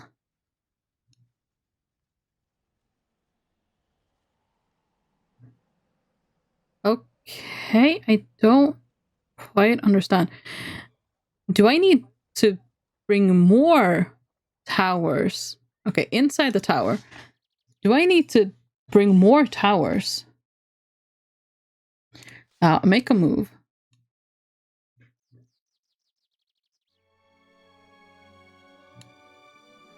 What was the hint again? The hint was...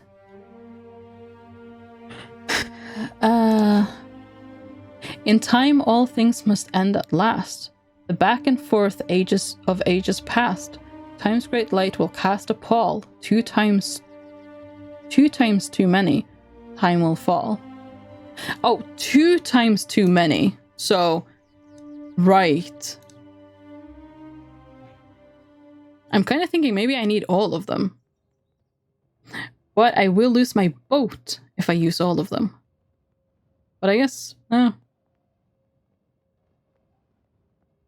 Time Servant traveled back in time to kill you. Yeah, I guess so. So we must need more towers. All the towers. It is possible that we'll need. I think any more than 2 would work. It is possible, yeah. Because you just need 2 too many, basically. So, okay. Let's try that one as well. Oh, because we're just seeing the serpent as a shadow, aren't we? I probably need to make it corporeal, don't I? It's still just a shadow, so that still isn't enough. Touch the crystal. I don't know if these 2 can reach.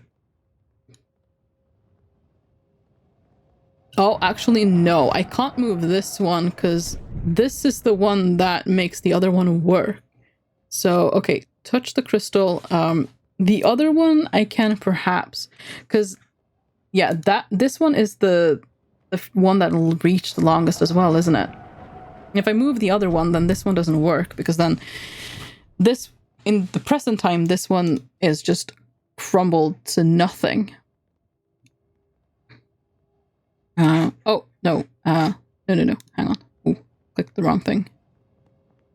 Okay, so, just beam. No, it doesn't reach all the way over there, so we do have the possibility for one more. There are all those faces there. You know what? I'm just gonna leave that tower in that direction. Who knows? Okay, touch the blue crystal.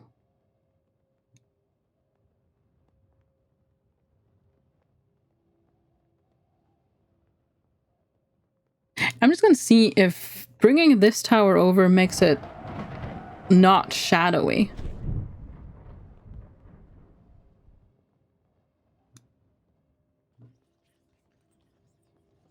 Oh, it's still shadowy.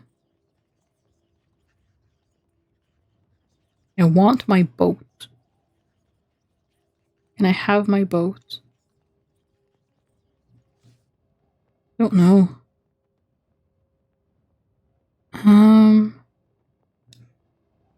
Okay.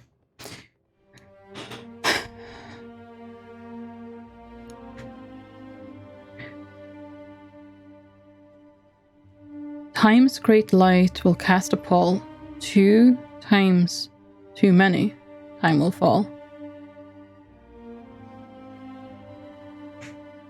2 times too many. Well,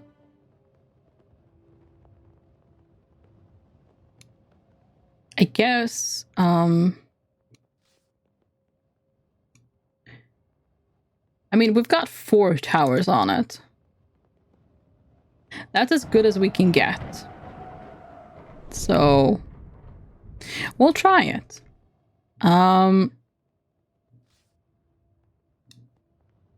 Yeah.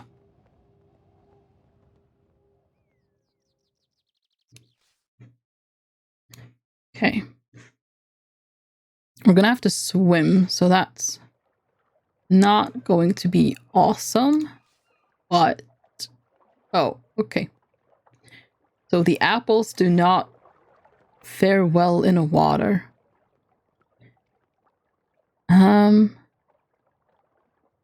Oh, come on.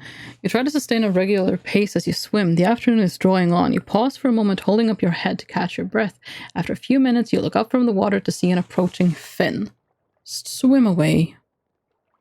You waste no time turning to one side and swimming quickly on through the water. The tall fin sweeps past you and then disappears from view. The shoreline is too rocky to swim ashore here. You will have to keep going. Okay, yeah, so if this doesn't work, we will actually have to rewind time because we can't actually get back up on the island. Okay, continue. So we need to go around this way. And then near the island. And oh, go ashore. Okay, on the shore. Close my eyes.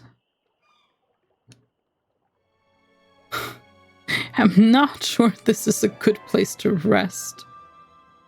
But I also think, honestly, that, okay, there's no point in resting and recover because we don't actually get to fight the serpent. But I'm thinking, if this does work, then I still want to go back because those rations could still be needed. Because we do need to find the sun serpent still, but I do want to see if this works first, so keep climbing. Oh, although the air shines and glows with overlapping light from the beacons you have converged onto this island. It is as though a battle of elemental forces is being waged in the air itself.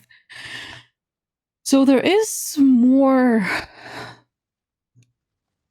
Yeah, something has happened now that there's more beacons on the island. Creep up on it.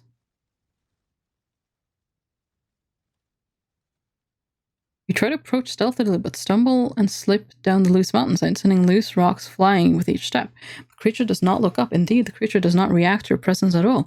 It appears quite immobile. Run it through. You waste no time and none of your advantage, but draw your broadsword and skewer the creature through the neck. Blood pools around its feet. Very slowly its eyelids open as though they were pinned by weights. Then it chokes once, and the light inside its eyes goes dark. Is it dead?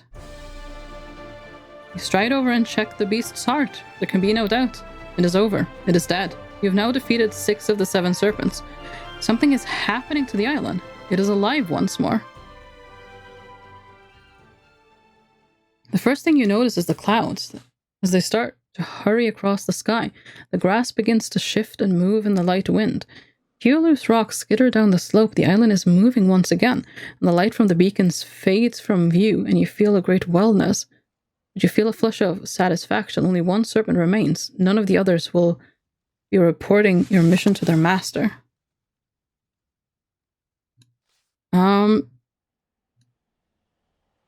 But... Okay, so we know that works. We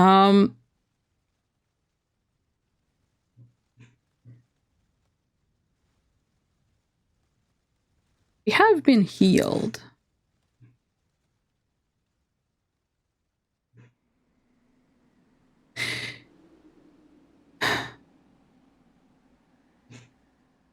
But I still think I want to... Okay. The important part was to know that we could do that. Let's see. How far did I rewind?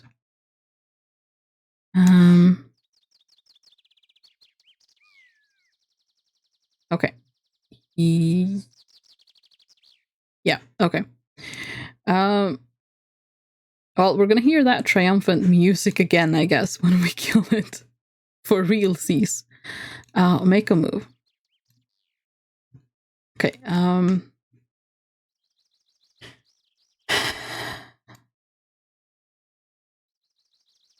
I'm not sure... Okay, so I want to try to... I'm going to touch the blue crystal. I want to try to use this beacon to shine on that island No, to shine on this island.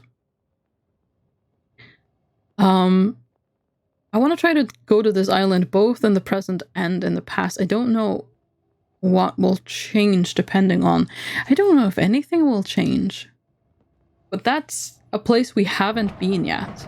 So we're going to try the past... No, the present first and then the past second.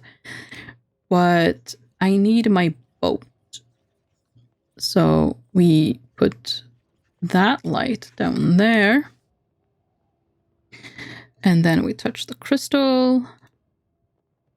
And then we go this way.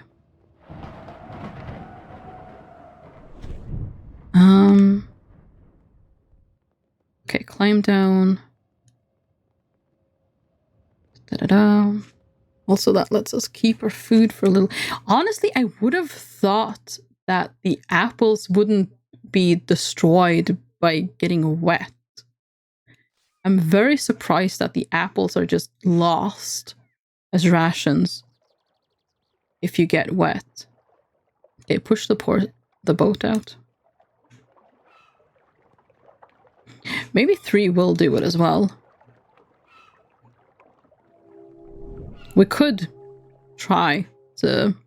There's no good to think of it. We don't have to get all sad again. Okay.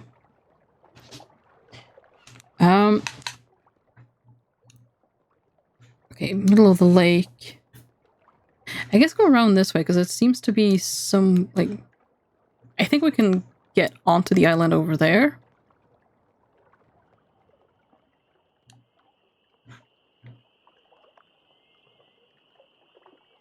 Yep, go ashore.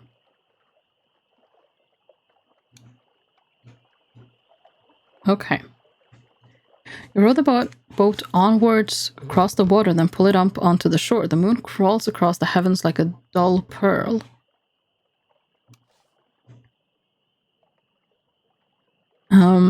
It is a night. You would do well to sleep here. Laying your pack down on the shore of the lake, you try to rest despite the strange noises that float across the landscape. You've eaten nothing today. Just eat something. The apples are going to be lost anyways. There's no point.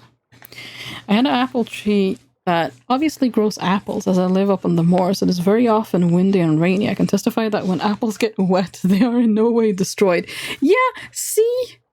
That's what I'm thinking as well, because, I mean, I don't know in other places, but at least... Well, I guess I don't know about other families either, to be fair, but at least my family and the people I know of in Norway, we tend to wash our apples before eating them. And that's never destroyed the apple. But you know, sure. Pulling out an apple from your bag, you eat your first meal of the day. Then you stretch out and rest. The rest of the night is kept busy with vivid dreams. You're running for your life down a dark tunnel, arms made of sand reaching from the walls to grab you by the throat. A little girl sits on a rock, crying about her lost dog. While she cries, she sharpens a knife across the whetstone, back and forth, while her friend lays a fire for cooking your bones. All the while, you hear a distant laughter from the east.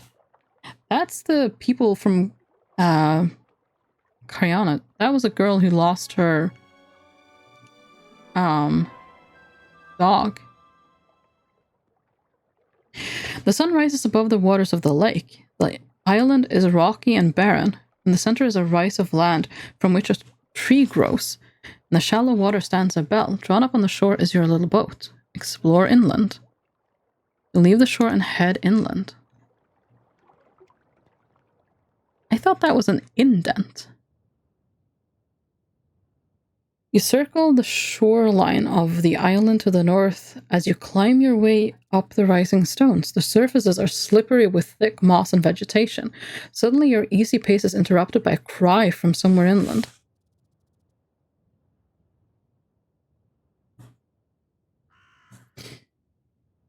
Just make sure you always wash the apples. It's very important to do that because they're open to the elements when growing. They definitely aren't ruined when you wash apples. No, they really aren't.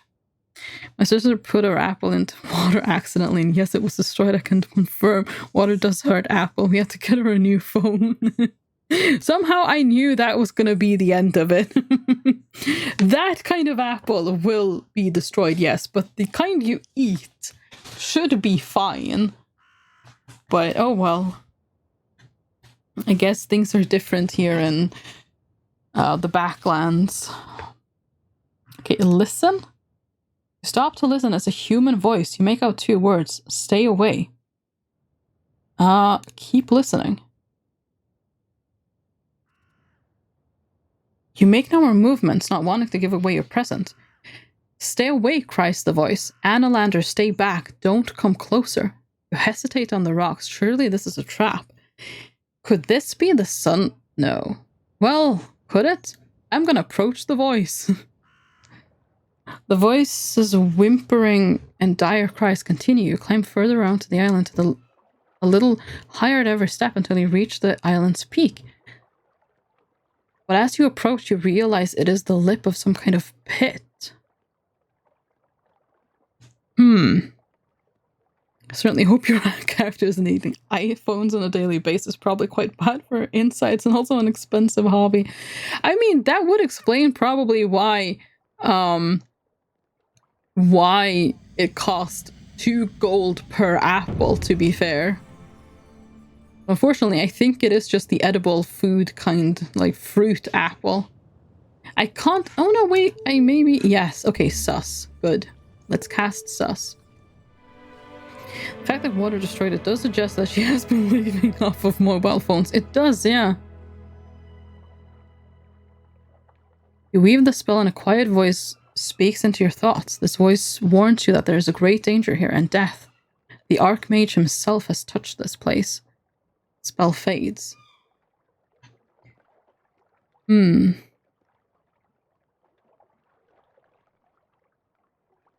Well, we've been warned.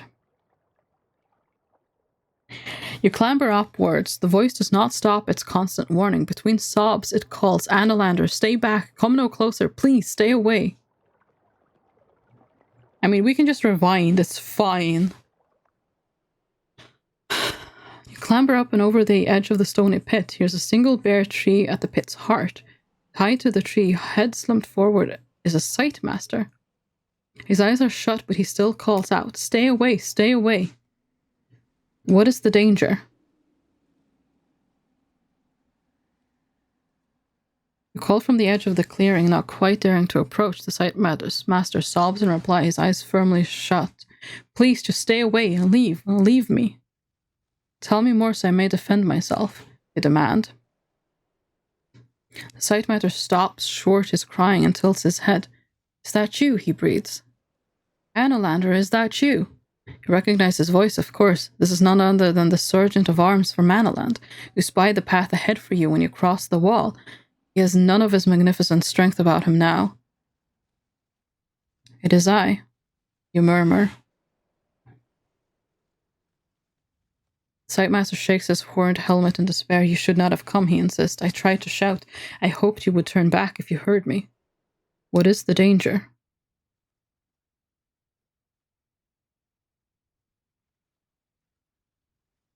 Sightmaster's body racks with a sudden pain. Annalander, how I long to look upon your face. It would be of great comfort to me. What happened to you? You ask, horrified. The Sightmaster shakes his head pitifully. His eyes, you notice, are still firmly closed. The worst thing that could be done to one such as I. Has someone taken his eyes? How long have you been out here? Was captured by birdmen a week ago. They flew me to this point, tied me up and left me. But that is not all they did. Began to sob once more. The Archmage did this to you. You demand furiously. He is mad, Annalander. They say he is more terrified of you than anything. He only wishes to see you killed, and he does not care how it is done. Even those that follow him are afraid of him now. That is why he has taken the crown. But if he already knows about us, then what does it matter if the Sun Serpent reaches him? I guess I have taken a long time. Like, it's been over 20 days. Maybe I'm not finding the Sun Serpent because the Sun Serpent is gone. He's already gone. What does the crown do? You ask. I only know that it is important. The crown is lined with jewels of gold and bone circlets, and its horns are shaped with spines that channel starlight. It is a grimalkin, a machine of magic, he gasps. It channels spells of worship and illusion. Whoever wears it can control the will of all they see, without effort or skill. The Sightmaster gasps suddenly. Please, he gasps. I must leave. I cannot stay like this. No, you must leave. I cannot stay like this for much longer. I must look. I must. My eyes are on fire. Not to look. It is like not breathing. I'm going to cut your bonds. You tell him. The Sightmaster nods. Do so, but do so quickly and then run. I've kept my eyes shut for 7 days. You cannot imagine the pain of it. I cannot keep them closed for much longer. What happens if you open them? You perhaps know of the red eyes of Kare. He answers, if I open these lids, what is behind them will burn everything they see. His voice turns to darkness. But I am a Sightmaster, he continues. You hurry over to the man and slice through the bonds that hold his arms against the tree. The Archmage knew you would come this way. He knew you would search the island on your journey. He means to kill you. Help him stand. You help the weakened figure to his feet. Hard to believe this is the same creature who all but bested you with his staff back in the training grounds. He is now nothing but a shadow. He squeezes your arm, perhaps thinking of similar times. Then he grips the trees to support himself. Go now, he hisses, his freed hands lifting to rub his face. Run for it. Thank you for all that you gave me in my training, you tell him firmly. You clasp his shoulder once, then turn and scramble away down the stony gully. Sightmaster's gasping breath echoes after you. You head back to the shore. But no sun serpent. You return to the shore of the lake. The wind makes the bell shimmer with sound. The little sculling boat is still out there. Sightmaster's desperate whimpering is carried to you just a moment on the breeze. Well, damn, I feel sorry for that guy. Yeah, that just seems awful. Row the boy onwards across the water. The air moves a little, still icy but fresh. From inland at your back, there is suddenly a sudden violent scream. You look up to see a flash of flame rising to the sky. Sightmaster. It would seem the Sightmaster chose to look down when he opened his eyes. You scull onwards. Oh no. He killed himself. Oh, that's sad. But I guess there wasn't much he could do, to be fair. Anytime he opened his eyes, he would go up in flames. But the question is still how to find the Sun Serpent. Maybe I have just taken too long and the Sun Serpent has gone. I don't know if that's a thing.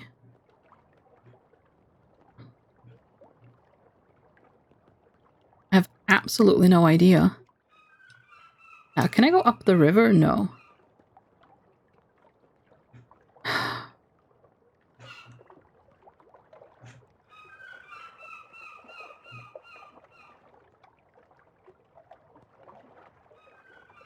Karbach River. I mean, I suppose...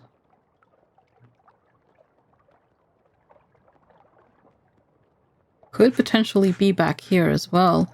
It just kind of seems like when you get onto the road of Lower Zaman, then that's kind of it for this.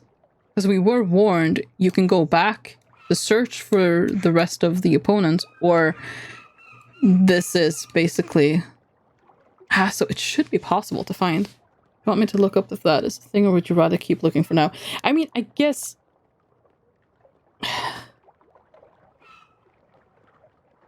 if you wouldn't mind, maybe it would be helpful, because we could be looking for ages, and especially if it's possible that you just can't go there anymore, that would be kind of, well, not good, I suppose.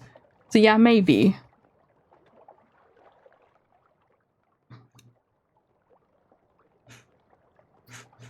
Is it possible to go there? I don't know. Okay, go to shore. I'm hoping we can still use our boat later. Get out of the boat.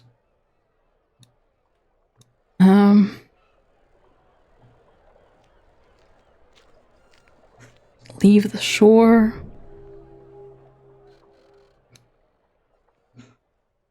No, there's no path taking us that way.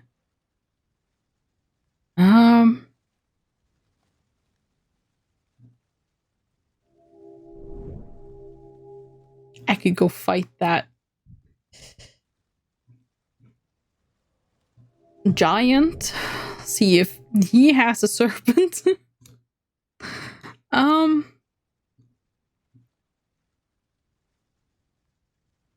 I mean, for all I know, it is possible to just miss the serpent somehow. And maybe I have done that with the sun serpent. I've just not gone where I needed to go when I needed to go there.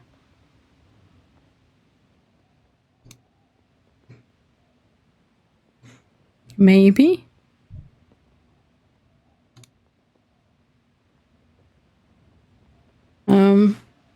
Does not repair if that's a thing. If you're really struggling, I can tell you where it's located.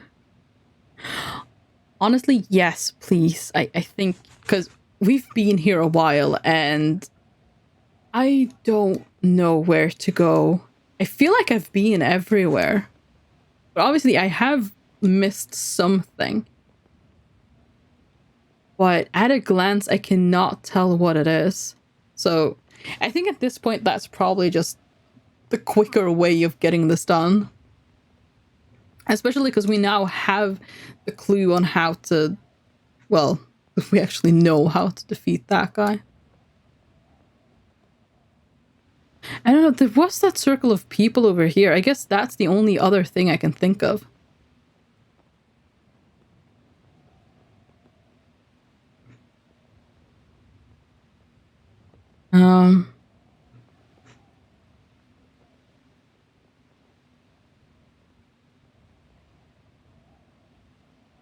Possibly.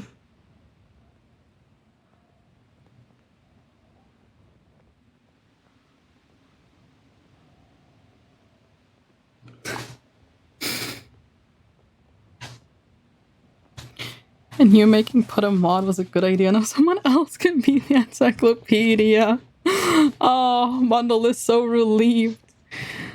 The sun serpent has been trapped inside the crystal ball of Sorcerer's Fenestra located in the hill dwelling. Oh. We've been there twice. Okay, right.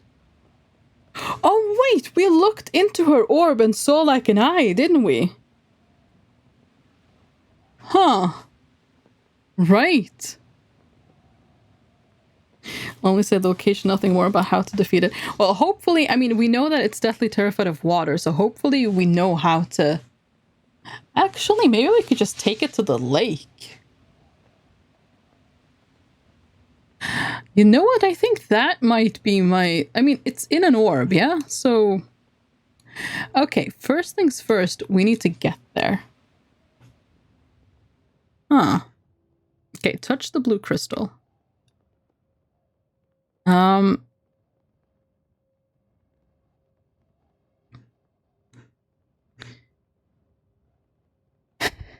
Yeah, that's the closest.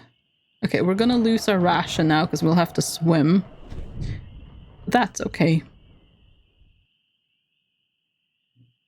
Okay, climb down. We'll be fine. Yes, trapped within the orb. Yeah. So, I mean, I would hope that we can just... Oh. That was there for a moment, but then it disappeared. Okay, cancel. Actually, can I... Wait, this is a new day. I haven't eaten today, yeah? Can I just... No. Let's just eat. Oh, that's not eating. This is eating. I remember when Wipeout mentioned to ponder the orb. Alright, yeah. But I thought he just meant the orb I lost. Not her orb. I do like pondering orbs. Yes, pondering orbs is... Oh yeah, but it's all fine. Swim across. There we go. Oh, wait, no. I don't want to swim across again. Rewind. I want to be on this side of the pool. Make a move. Don't swim across. Don't just swim back and forth. That doesn't do us any good. Please do ponder her orbs. Oh, sure.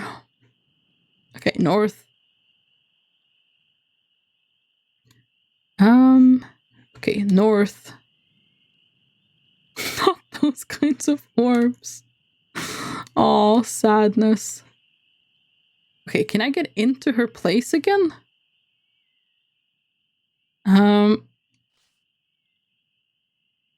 Make a move. Okay, last time I came here, I had an option to go to her place. I'm not getting an option to go. Oh, God. Oh. Okay, rest here. Yeah, sleep by that tree. Sure. Well, I have eaten already, so it's fine. Cast a spell.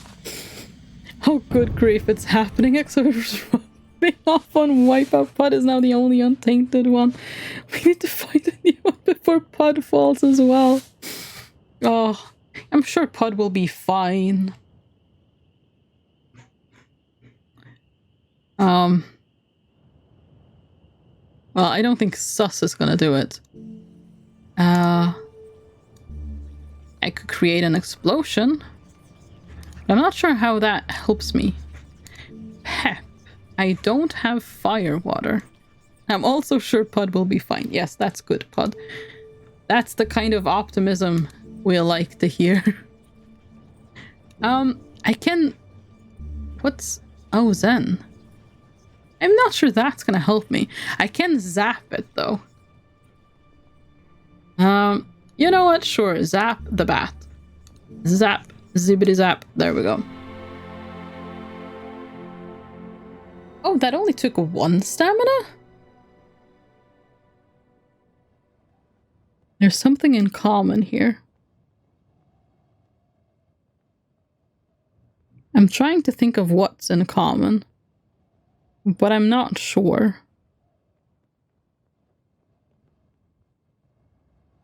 Anyways, it's probably fine. Consulting the stars, you bind the magic, generating a charge of electrical energy within your palm. The lightning bolt jumps off your finger and the bat explodes in midair, lighting up the surroundings in a momentary flash. Then all is very quiet. Oh, I guess we healed because we slept. More than anything. But am I not going to be able to get into her place? Oh, tapping noise. I heard a tapping noise. That was a thing last time as well. Come on. I need to, I guess the sun serpent is technically not really a problem, though, I suppose.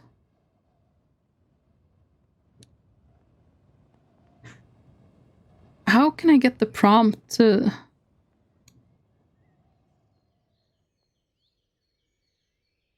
skirt the hill?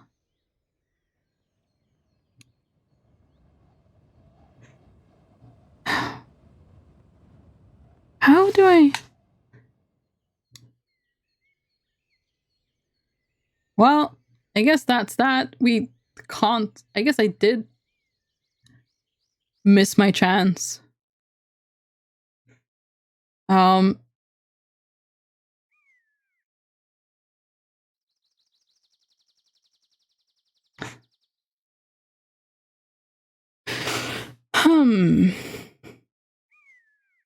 That's what they all say. Next thing you know, you're a little exo.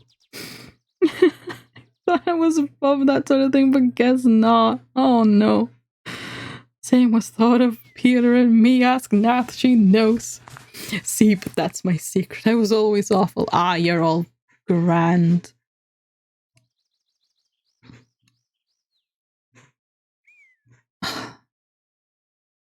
I can't seem to get inside her hut.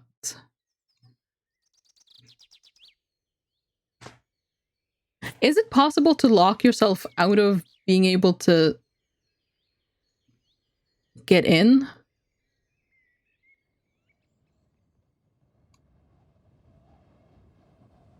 Because I think I might have if it is. Okay, last time, what if I leave to the west and then, because last time I came from there. Look, we have Nat's approval, therefore we must all be untainted. Definitely. Because it did not mention being able to get in. Okay, so I just gotta get the prompts somehow then.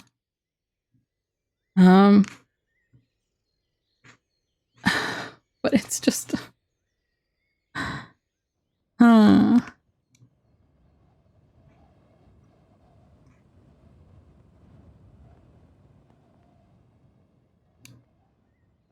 No, I don't get to go there.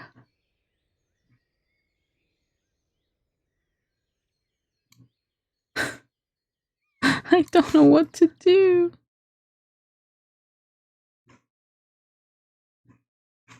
Uh-oh.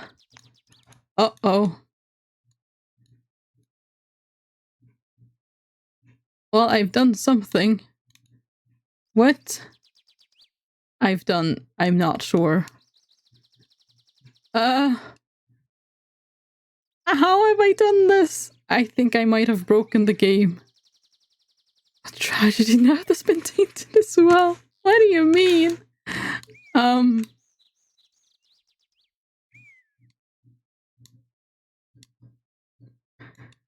I think I've broken the game. Can I open the items? Will that reset it? No? What if I escape? Okay, that did something, but I've no idea what. Escape again? Yes? Okay, I unbroke the game, it's fine. Everything is fine. No need to, you know. Vicky also did not mention that somehow breaking the game at any opportunity. Ah, that's unfortunate. Wait for night. Maybe we can, oh no, now I'm just sleeping here. Okay, go back outside. We'll save and restart. Oh, it's fine. I fixed it.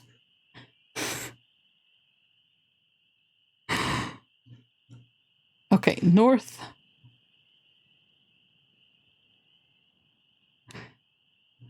Maybe I can... No, it's not letting me... Oh. Make a move. Please let me get to the door. No. I can't. Ah. Oh. Okay, what if I...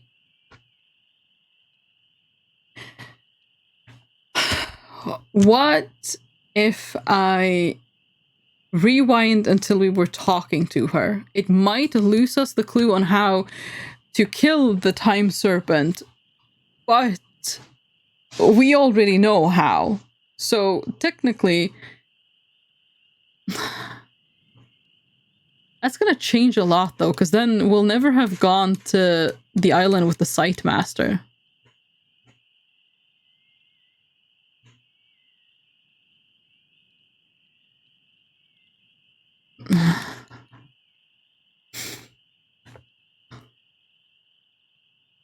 I don't know what the consequences is if I leave the Sun Serpent. I mean, If it's in the orb, then it's stuck, isn't it? So what happens if you rewind her hut? Well, I mean, nothing much. Like, the biggest thing that happens is we never went to see the site master. Because otherwise, from here, since we got that clue and it was like, okay, well, the towers, I think I went straight to just do the towers, and then we went to that island looking for the sun serpent. So I don't think we're actually losing too much.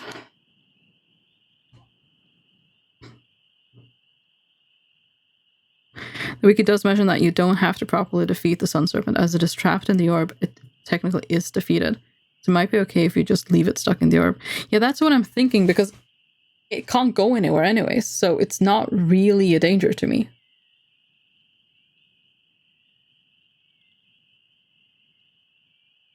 Hmm.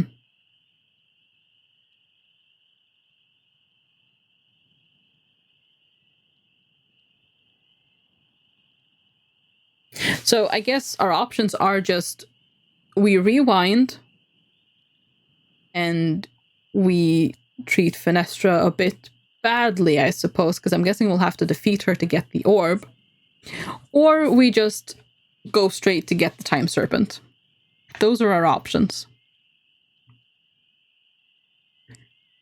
It might be easier to just leave the sun serpent. It's not going to be a problem to us anyways, so...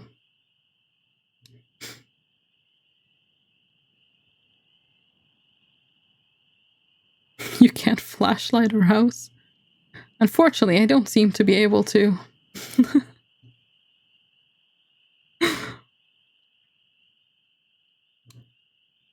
Well, I guess that's that.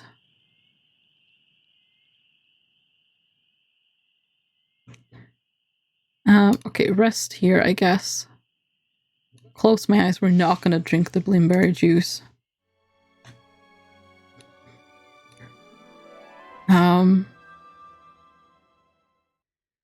Okay, move on.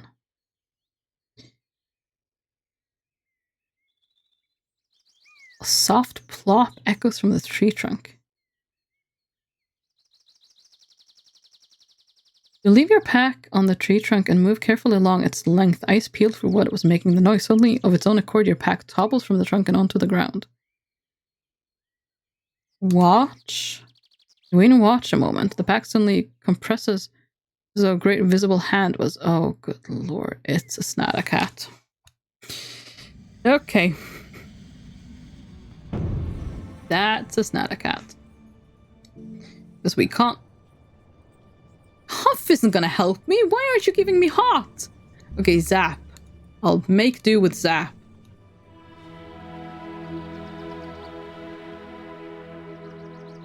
You turn the stars into shape around you and building up a formidable electric force in your hand. Fire the bolt. You unleash the bolt forwards into the trees. The reaction is immediate. There's an explosion right in front of you, and for a brief moment, a furry creature the size of a large dog is visible, whining in the grass. Run it through. With a quick slash of your sword, the creature drops. Its eyes close and it disappears from you, leaving nothing but a spreading pool of blood on the dirt below. Search the body. We can get some rations, I guess. Feeling across the grass, your hands form the outline of the dead cat, its tail, its hide, its open mouth. Okay, yeah, sure, get the teeth.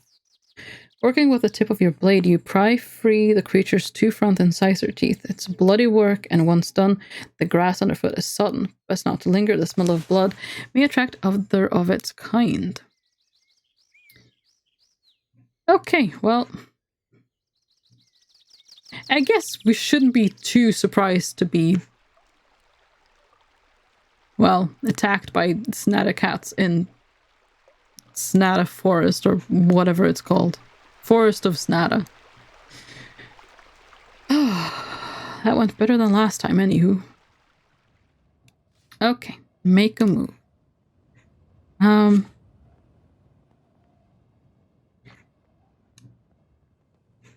Okay, climb up. Are the towers where they need to be, except that I think I moved the one tower.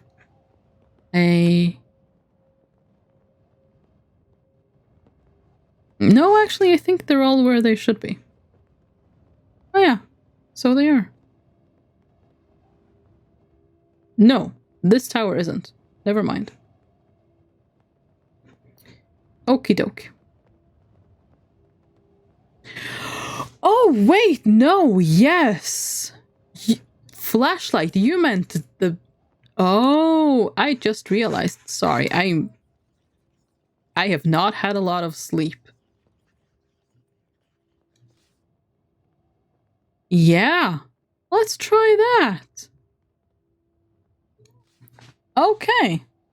Yes, yes, flash me. Well, okay then.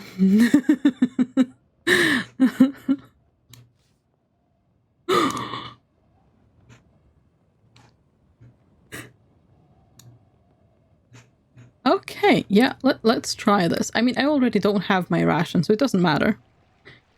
Nath was incredibly big brain, absolutely impossible large brain. Oh, don't I wish. I do not have the capacity for that today. Not today. Impossible pillar. Well, we don't have to care about the bridge. It doesn't do us anything. Okay. Pray for aid. Okay, try walking. Continue. Aha.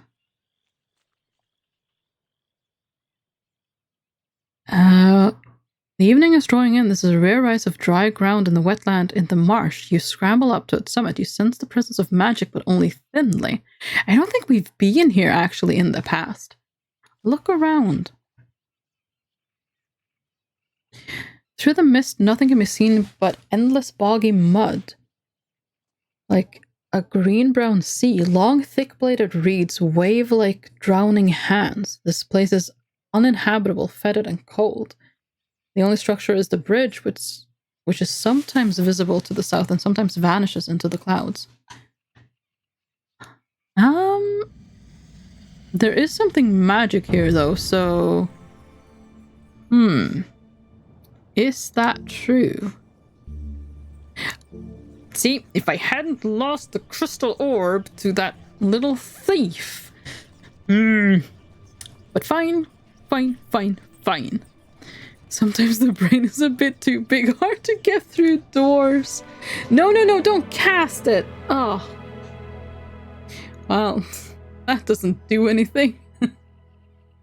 I guess she's not here at all. That's interesting.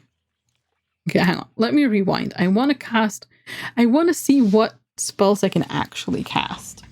If there's something that can help me locate whatever magic. Oh, S does nothing. That's interesting. Why is it there if it does nothing? If it... The H does nothing either.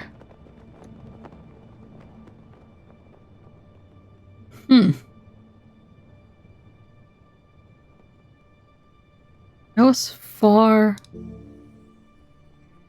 Oh yeah, no, that's... I thought I was clicking on... Oh, that's just dock. H does nothing. S does nothing.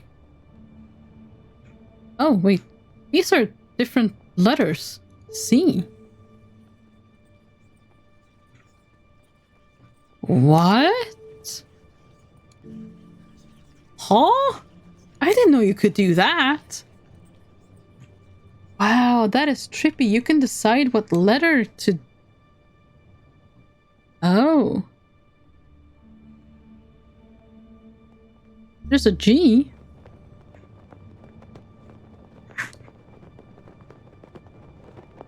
There's a G, but it has no other... What? Okay. Well, it's interesting. She's just not there anymore. Huh.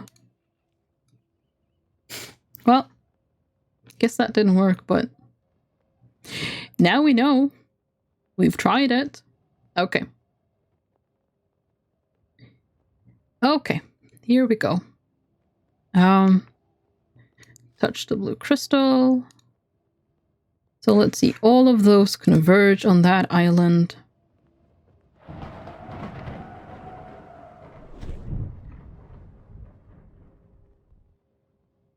I'm slightly disappointed we don't get to kill all of the serpents, but the serpent that is left is unproblematic, so I guess we can just leave it be. You know what? It's an evil thing that has done evil things. It probably, you know, whatever, you know, it's probably having a worse time, you know,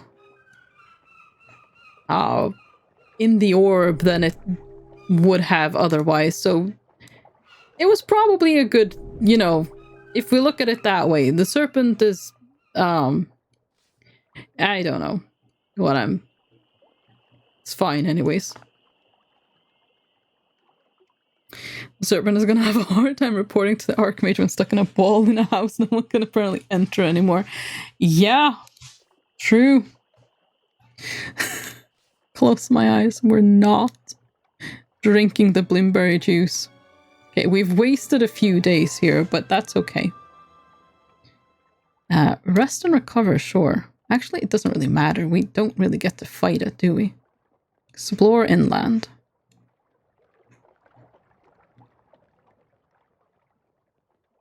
I would have liked to, you know, an entire month out here nice and fast. Oh yes, so quick. So quick. But it would just have been kind of satisfying to have killed them all. But hey, it's not going to be a problem on me.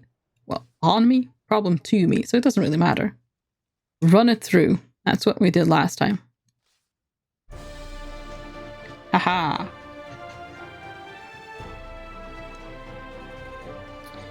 Okay.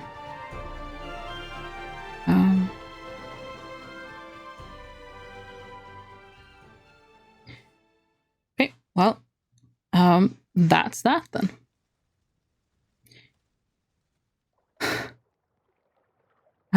Jump into the water. Okay. Leave the shore. On the lake.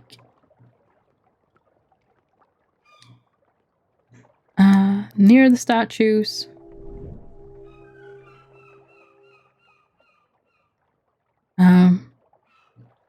Once more you're at the south shore of the lake, but as now as you saw it last, the stone harbor is in ruin. Oh. Okay, hang on. We need to just... I need to just make sure... No, rewind. Okay, there we go. I just need to make sure that I get there when the statues are still there, or I won't be able to, well,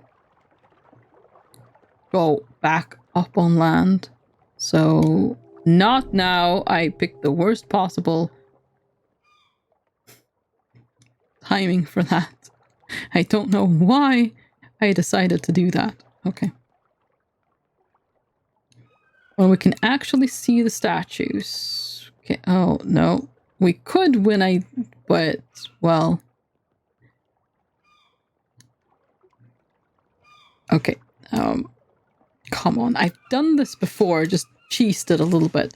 I don't want to go back to the tower.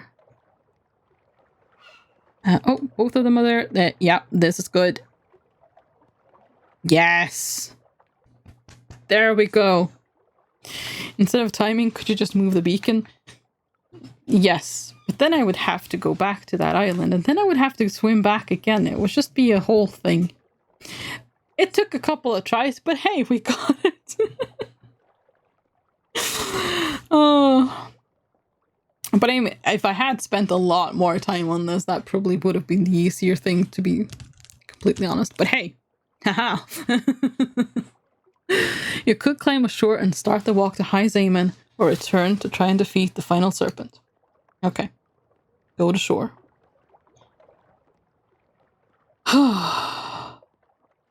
You haul yourself onto land. The sun is sinking. Soon it will be dark. You've successfully crossed the waste of Kakabad. The road to High Zaman winds southeast from here, but some of the Archmage's serpents still remain. If they reach High Zaman before you, then your mission will be discovered and the guards of Mampang will be expecting you. Except they won't be, because we know where the final serpent is, and it will not come. Bite us in the bum later. You look at the two broken feet that stand on the harbor's edge. Once this would have been the most impressive sight in whole of Kakabad, testament to the will and power of the sorcerers of High Zaman. Now they are leveled. The sorcerers that are placed are no more, and only the Archmage remains. And with the crown in his hand, he is unstoppably powerful. Surely, even after so much, your mission is still doomed. Something glints between the statue's toes. Look. You look closer. Set in the wedge between the fourth and fifth toe of the left statue is a small blue crystal. Is that just going to teleport me? Yeah, it is.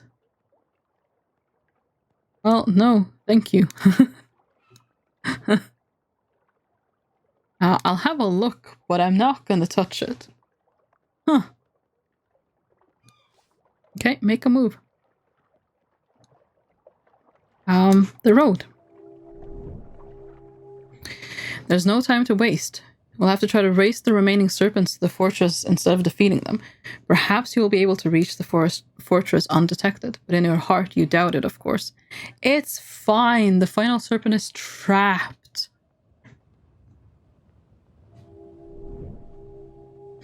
Begin the slow climb. Ahead, the stony road leads into the Zanzunu towards the fortress of Mampang, the final stage of your quest. One serpent is still free, but there's nothing you can do about that now. You've taken 30 days to cross the backlands. I'm pretty sure that's a lot of time. It is almost certain that the Archmage has received word of your journey from the remaining serpent. You walk on disheartened.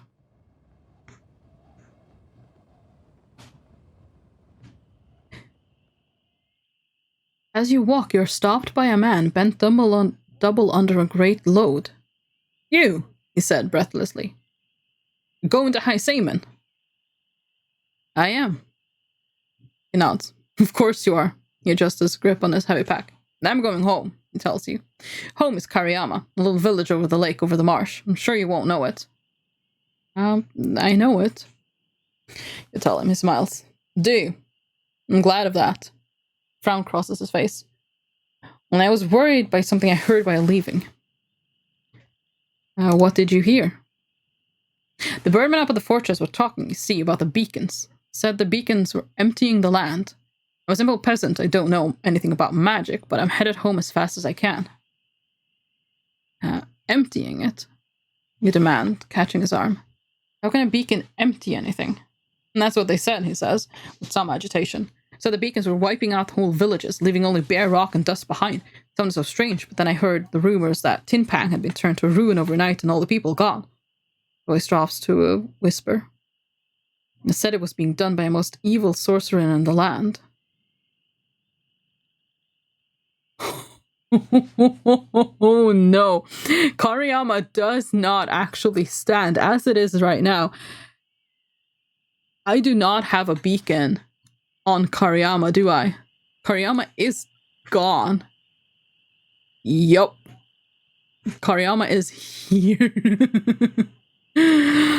Well, oopsies.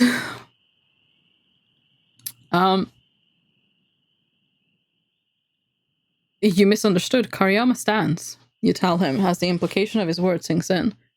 Shakes his head. I must find out for myself. With that, he shoulders his pack once more, and he hurries away down the path to be quickly lost in the mist. Well, oh boy. This was once a grand road. There are hints of gold leaf on the corners of the steps, carvings and holes for lanterns in the pillars that lie in the way, but all has long since fallen into disrepair. The only inhabitants remaining are birdmen, cursed to the air that shriek like demons to each other. The sun sinks down behind the tallest peaks, and its dying rays light up a sight you will remember for the rest of your days, however few or numerous they are. Mampang. Tall spires and sharp angles make the building look like a rusted blade. One thing is certain, entering the forest will undoubtedly be the most perilous stage of your journey. Well, here we go. Your journey across the Backlands is complete. You took 30 days to cross the Backlands. In the course of your journey, you defeated 6 of the 7 serpents, left the Sightmaster Sergeant in his last moments, met Elthera the Mystic twice, defied the will of the reclining god Kaoth, and met Diantaina, Sorceress of the Slopes. You lost your little finger. You learned that all spells can be countered of the ram, a statue in Mampang, which can be sung to sleep, and that Mampang is guarded by 4 guards. You collected a fantastic number of magical artifacts. You are armed with a broadsword and your original sword, and have no rations, 3 gold pieces in the spellbook. Okay. There we are. Coming soon. Well, it is actually here right now as well. Yeah, save. There we go. Oh, well, that's that. I'm just gonna write that down so I remember. Okay, let's see. Yeah, so I guess next time we will start with book 4. I'm sure nothing could possibly go wrong from here. Oh, definitely not. I mean, why would anything go wrong? That's so unlikely. But we'll end it there for today. Now, let's see who is live. Who can I leave you with? Who can we raid? Is this the end? Well, I mean, there's another book, but it is the end of today's stream.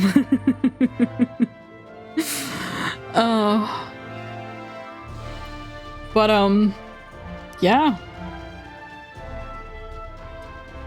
Thank you for the posture check and the height rate, Mundle. Okay, let's see. Let's do a little bit of a raid. Is this a real thing? Is it just fantasy? How many books are there? There's 4 books, so there's just 1 more. After the next one, we are done. That'll be that for Sorcery.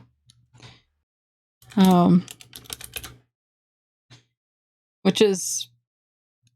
yeah, I've wanted to stream this for ages and ages. Ever since I started streaming, I just somehow... I don't know, I just never did it. Because when I first thought that, oh, I'd love to stream that, I didn't actually have the games. And then I think the first possible sale I could buy them in on Steam, I just, yeah, get it. I want to stream this. And then I just kind of, but who's going to be interested? And along the line, I'm just kind of, doesn't really matter. It's fine. So yeah. I'm really excited to finally actually be streaming this, and it's gonna be slightly weird when it's over, honestly. But tomorrow will be Metopia. I have gone back through every stage, and I've completed, like, I've retraced our steps. Every path that we didn't take, I've taken. I've not done anything else. I've not bought any equipment. I have used the outing tickets because I discovered something when my character and another character accidentally got to a friendship level. So we'll be going through that tomorrow. I'll be showing you that. I hope you have a fantastic rest of your day, evening, or night. And if not tomorrow, then I hope to see you soon. Have fun with Faye. Bye, bye, bye, bye, bye, bye, bye. Goodbye.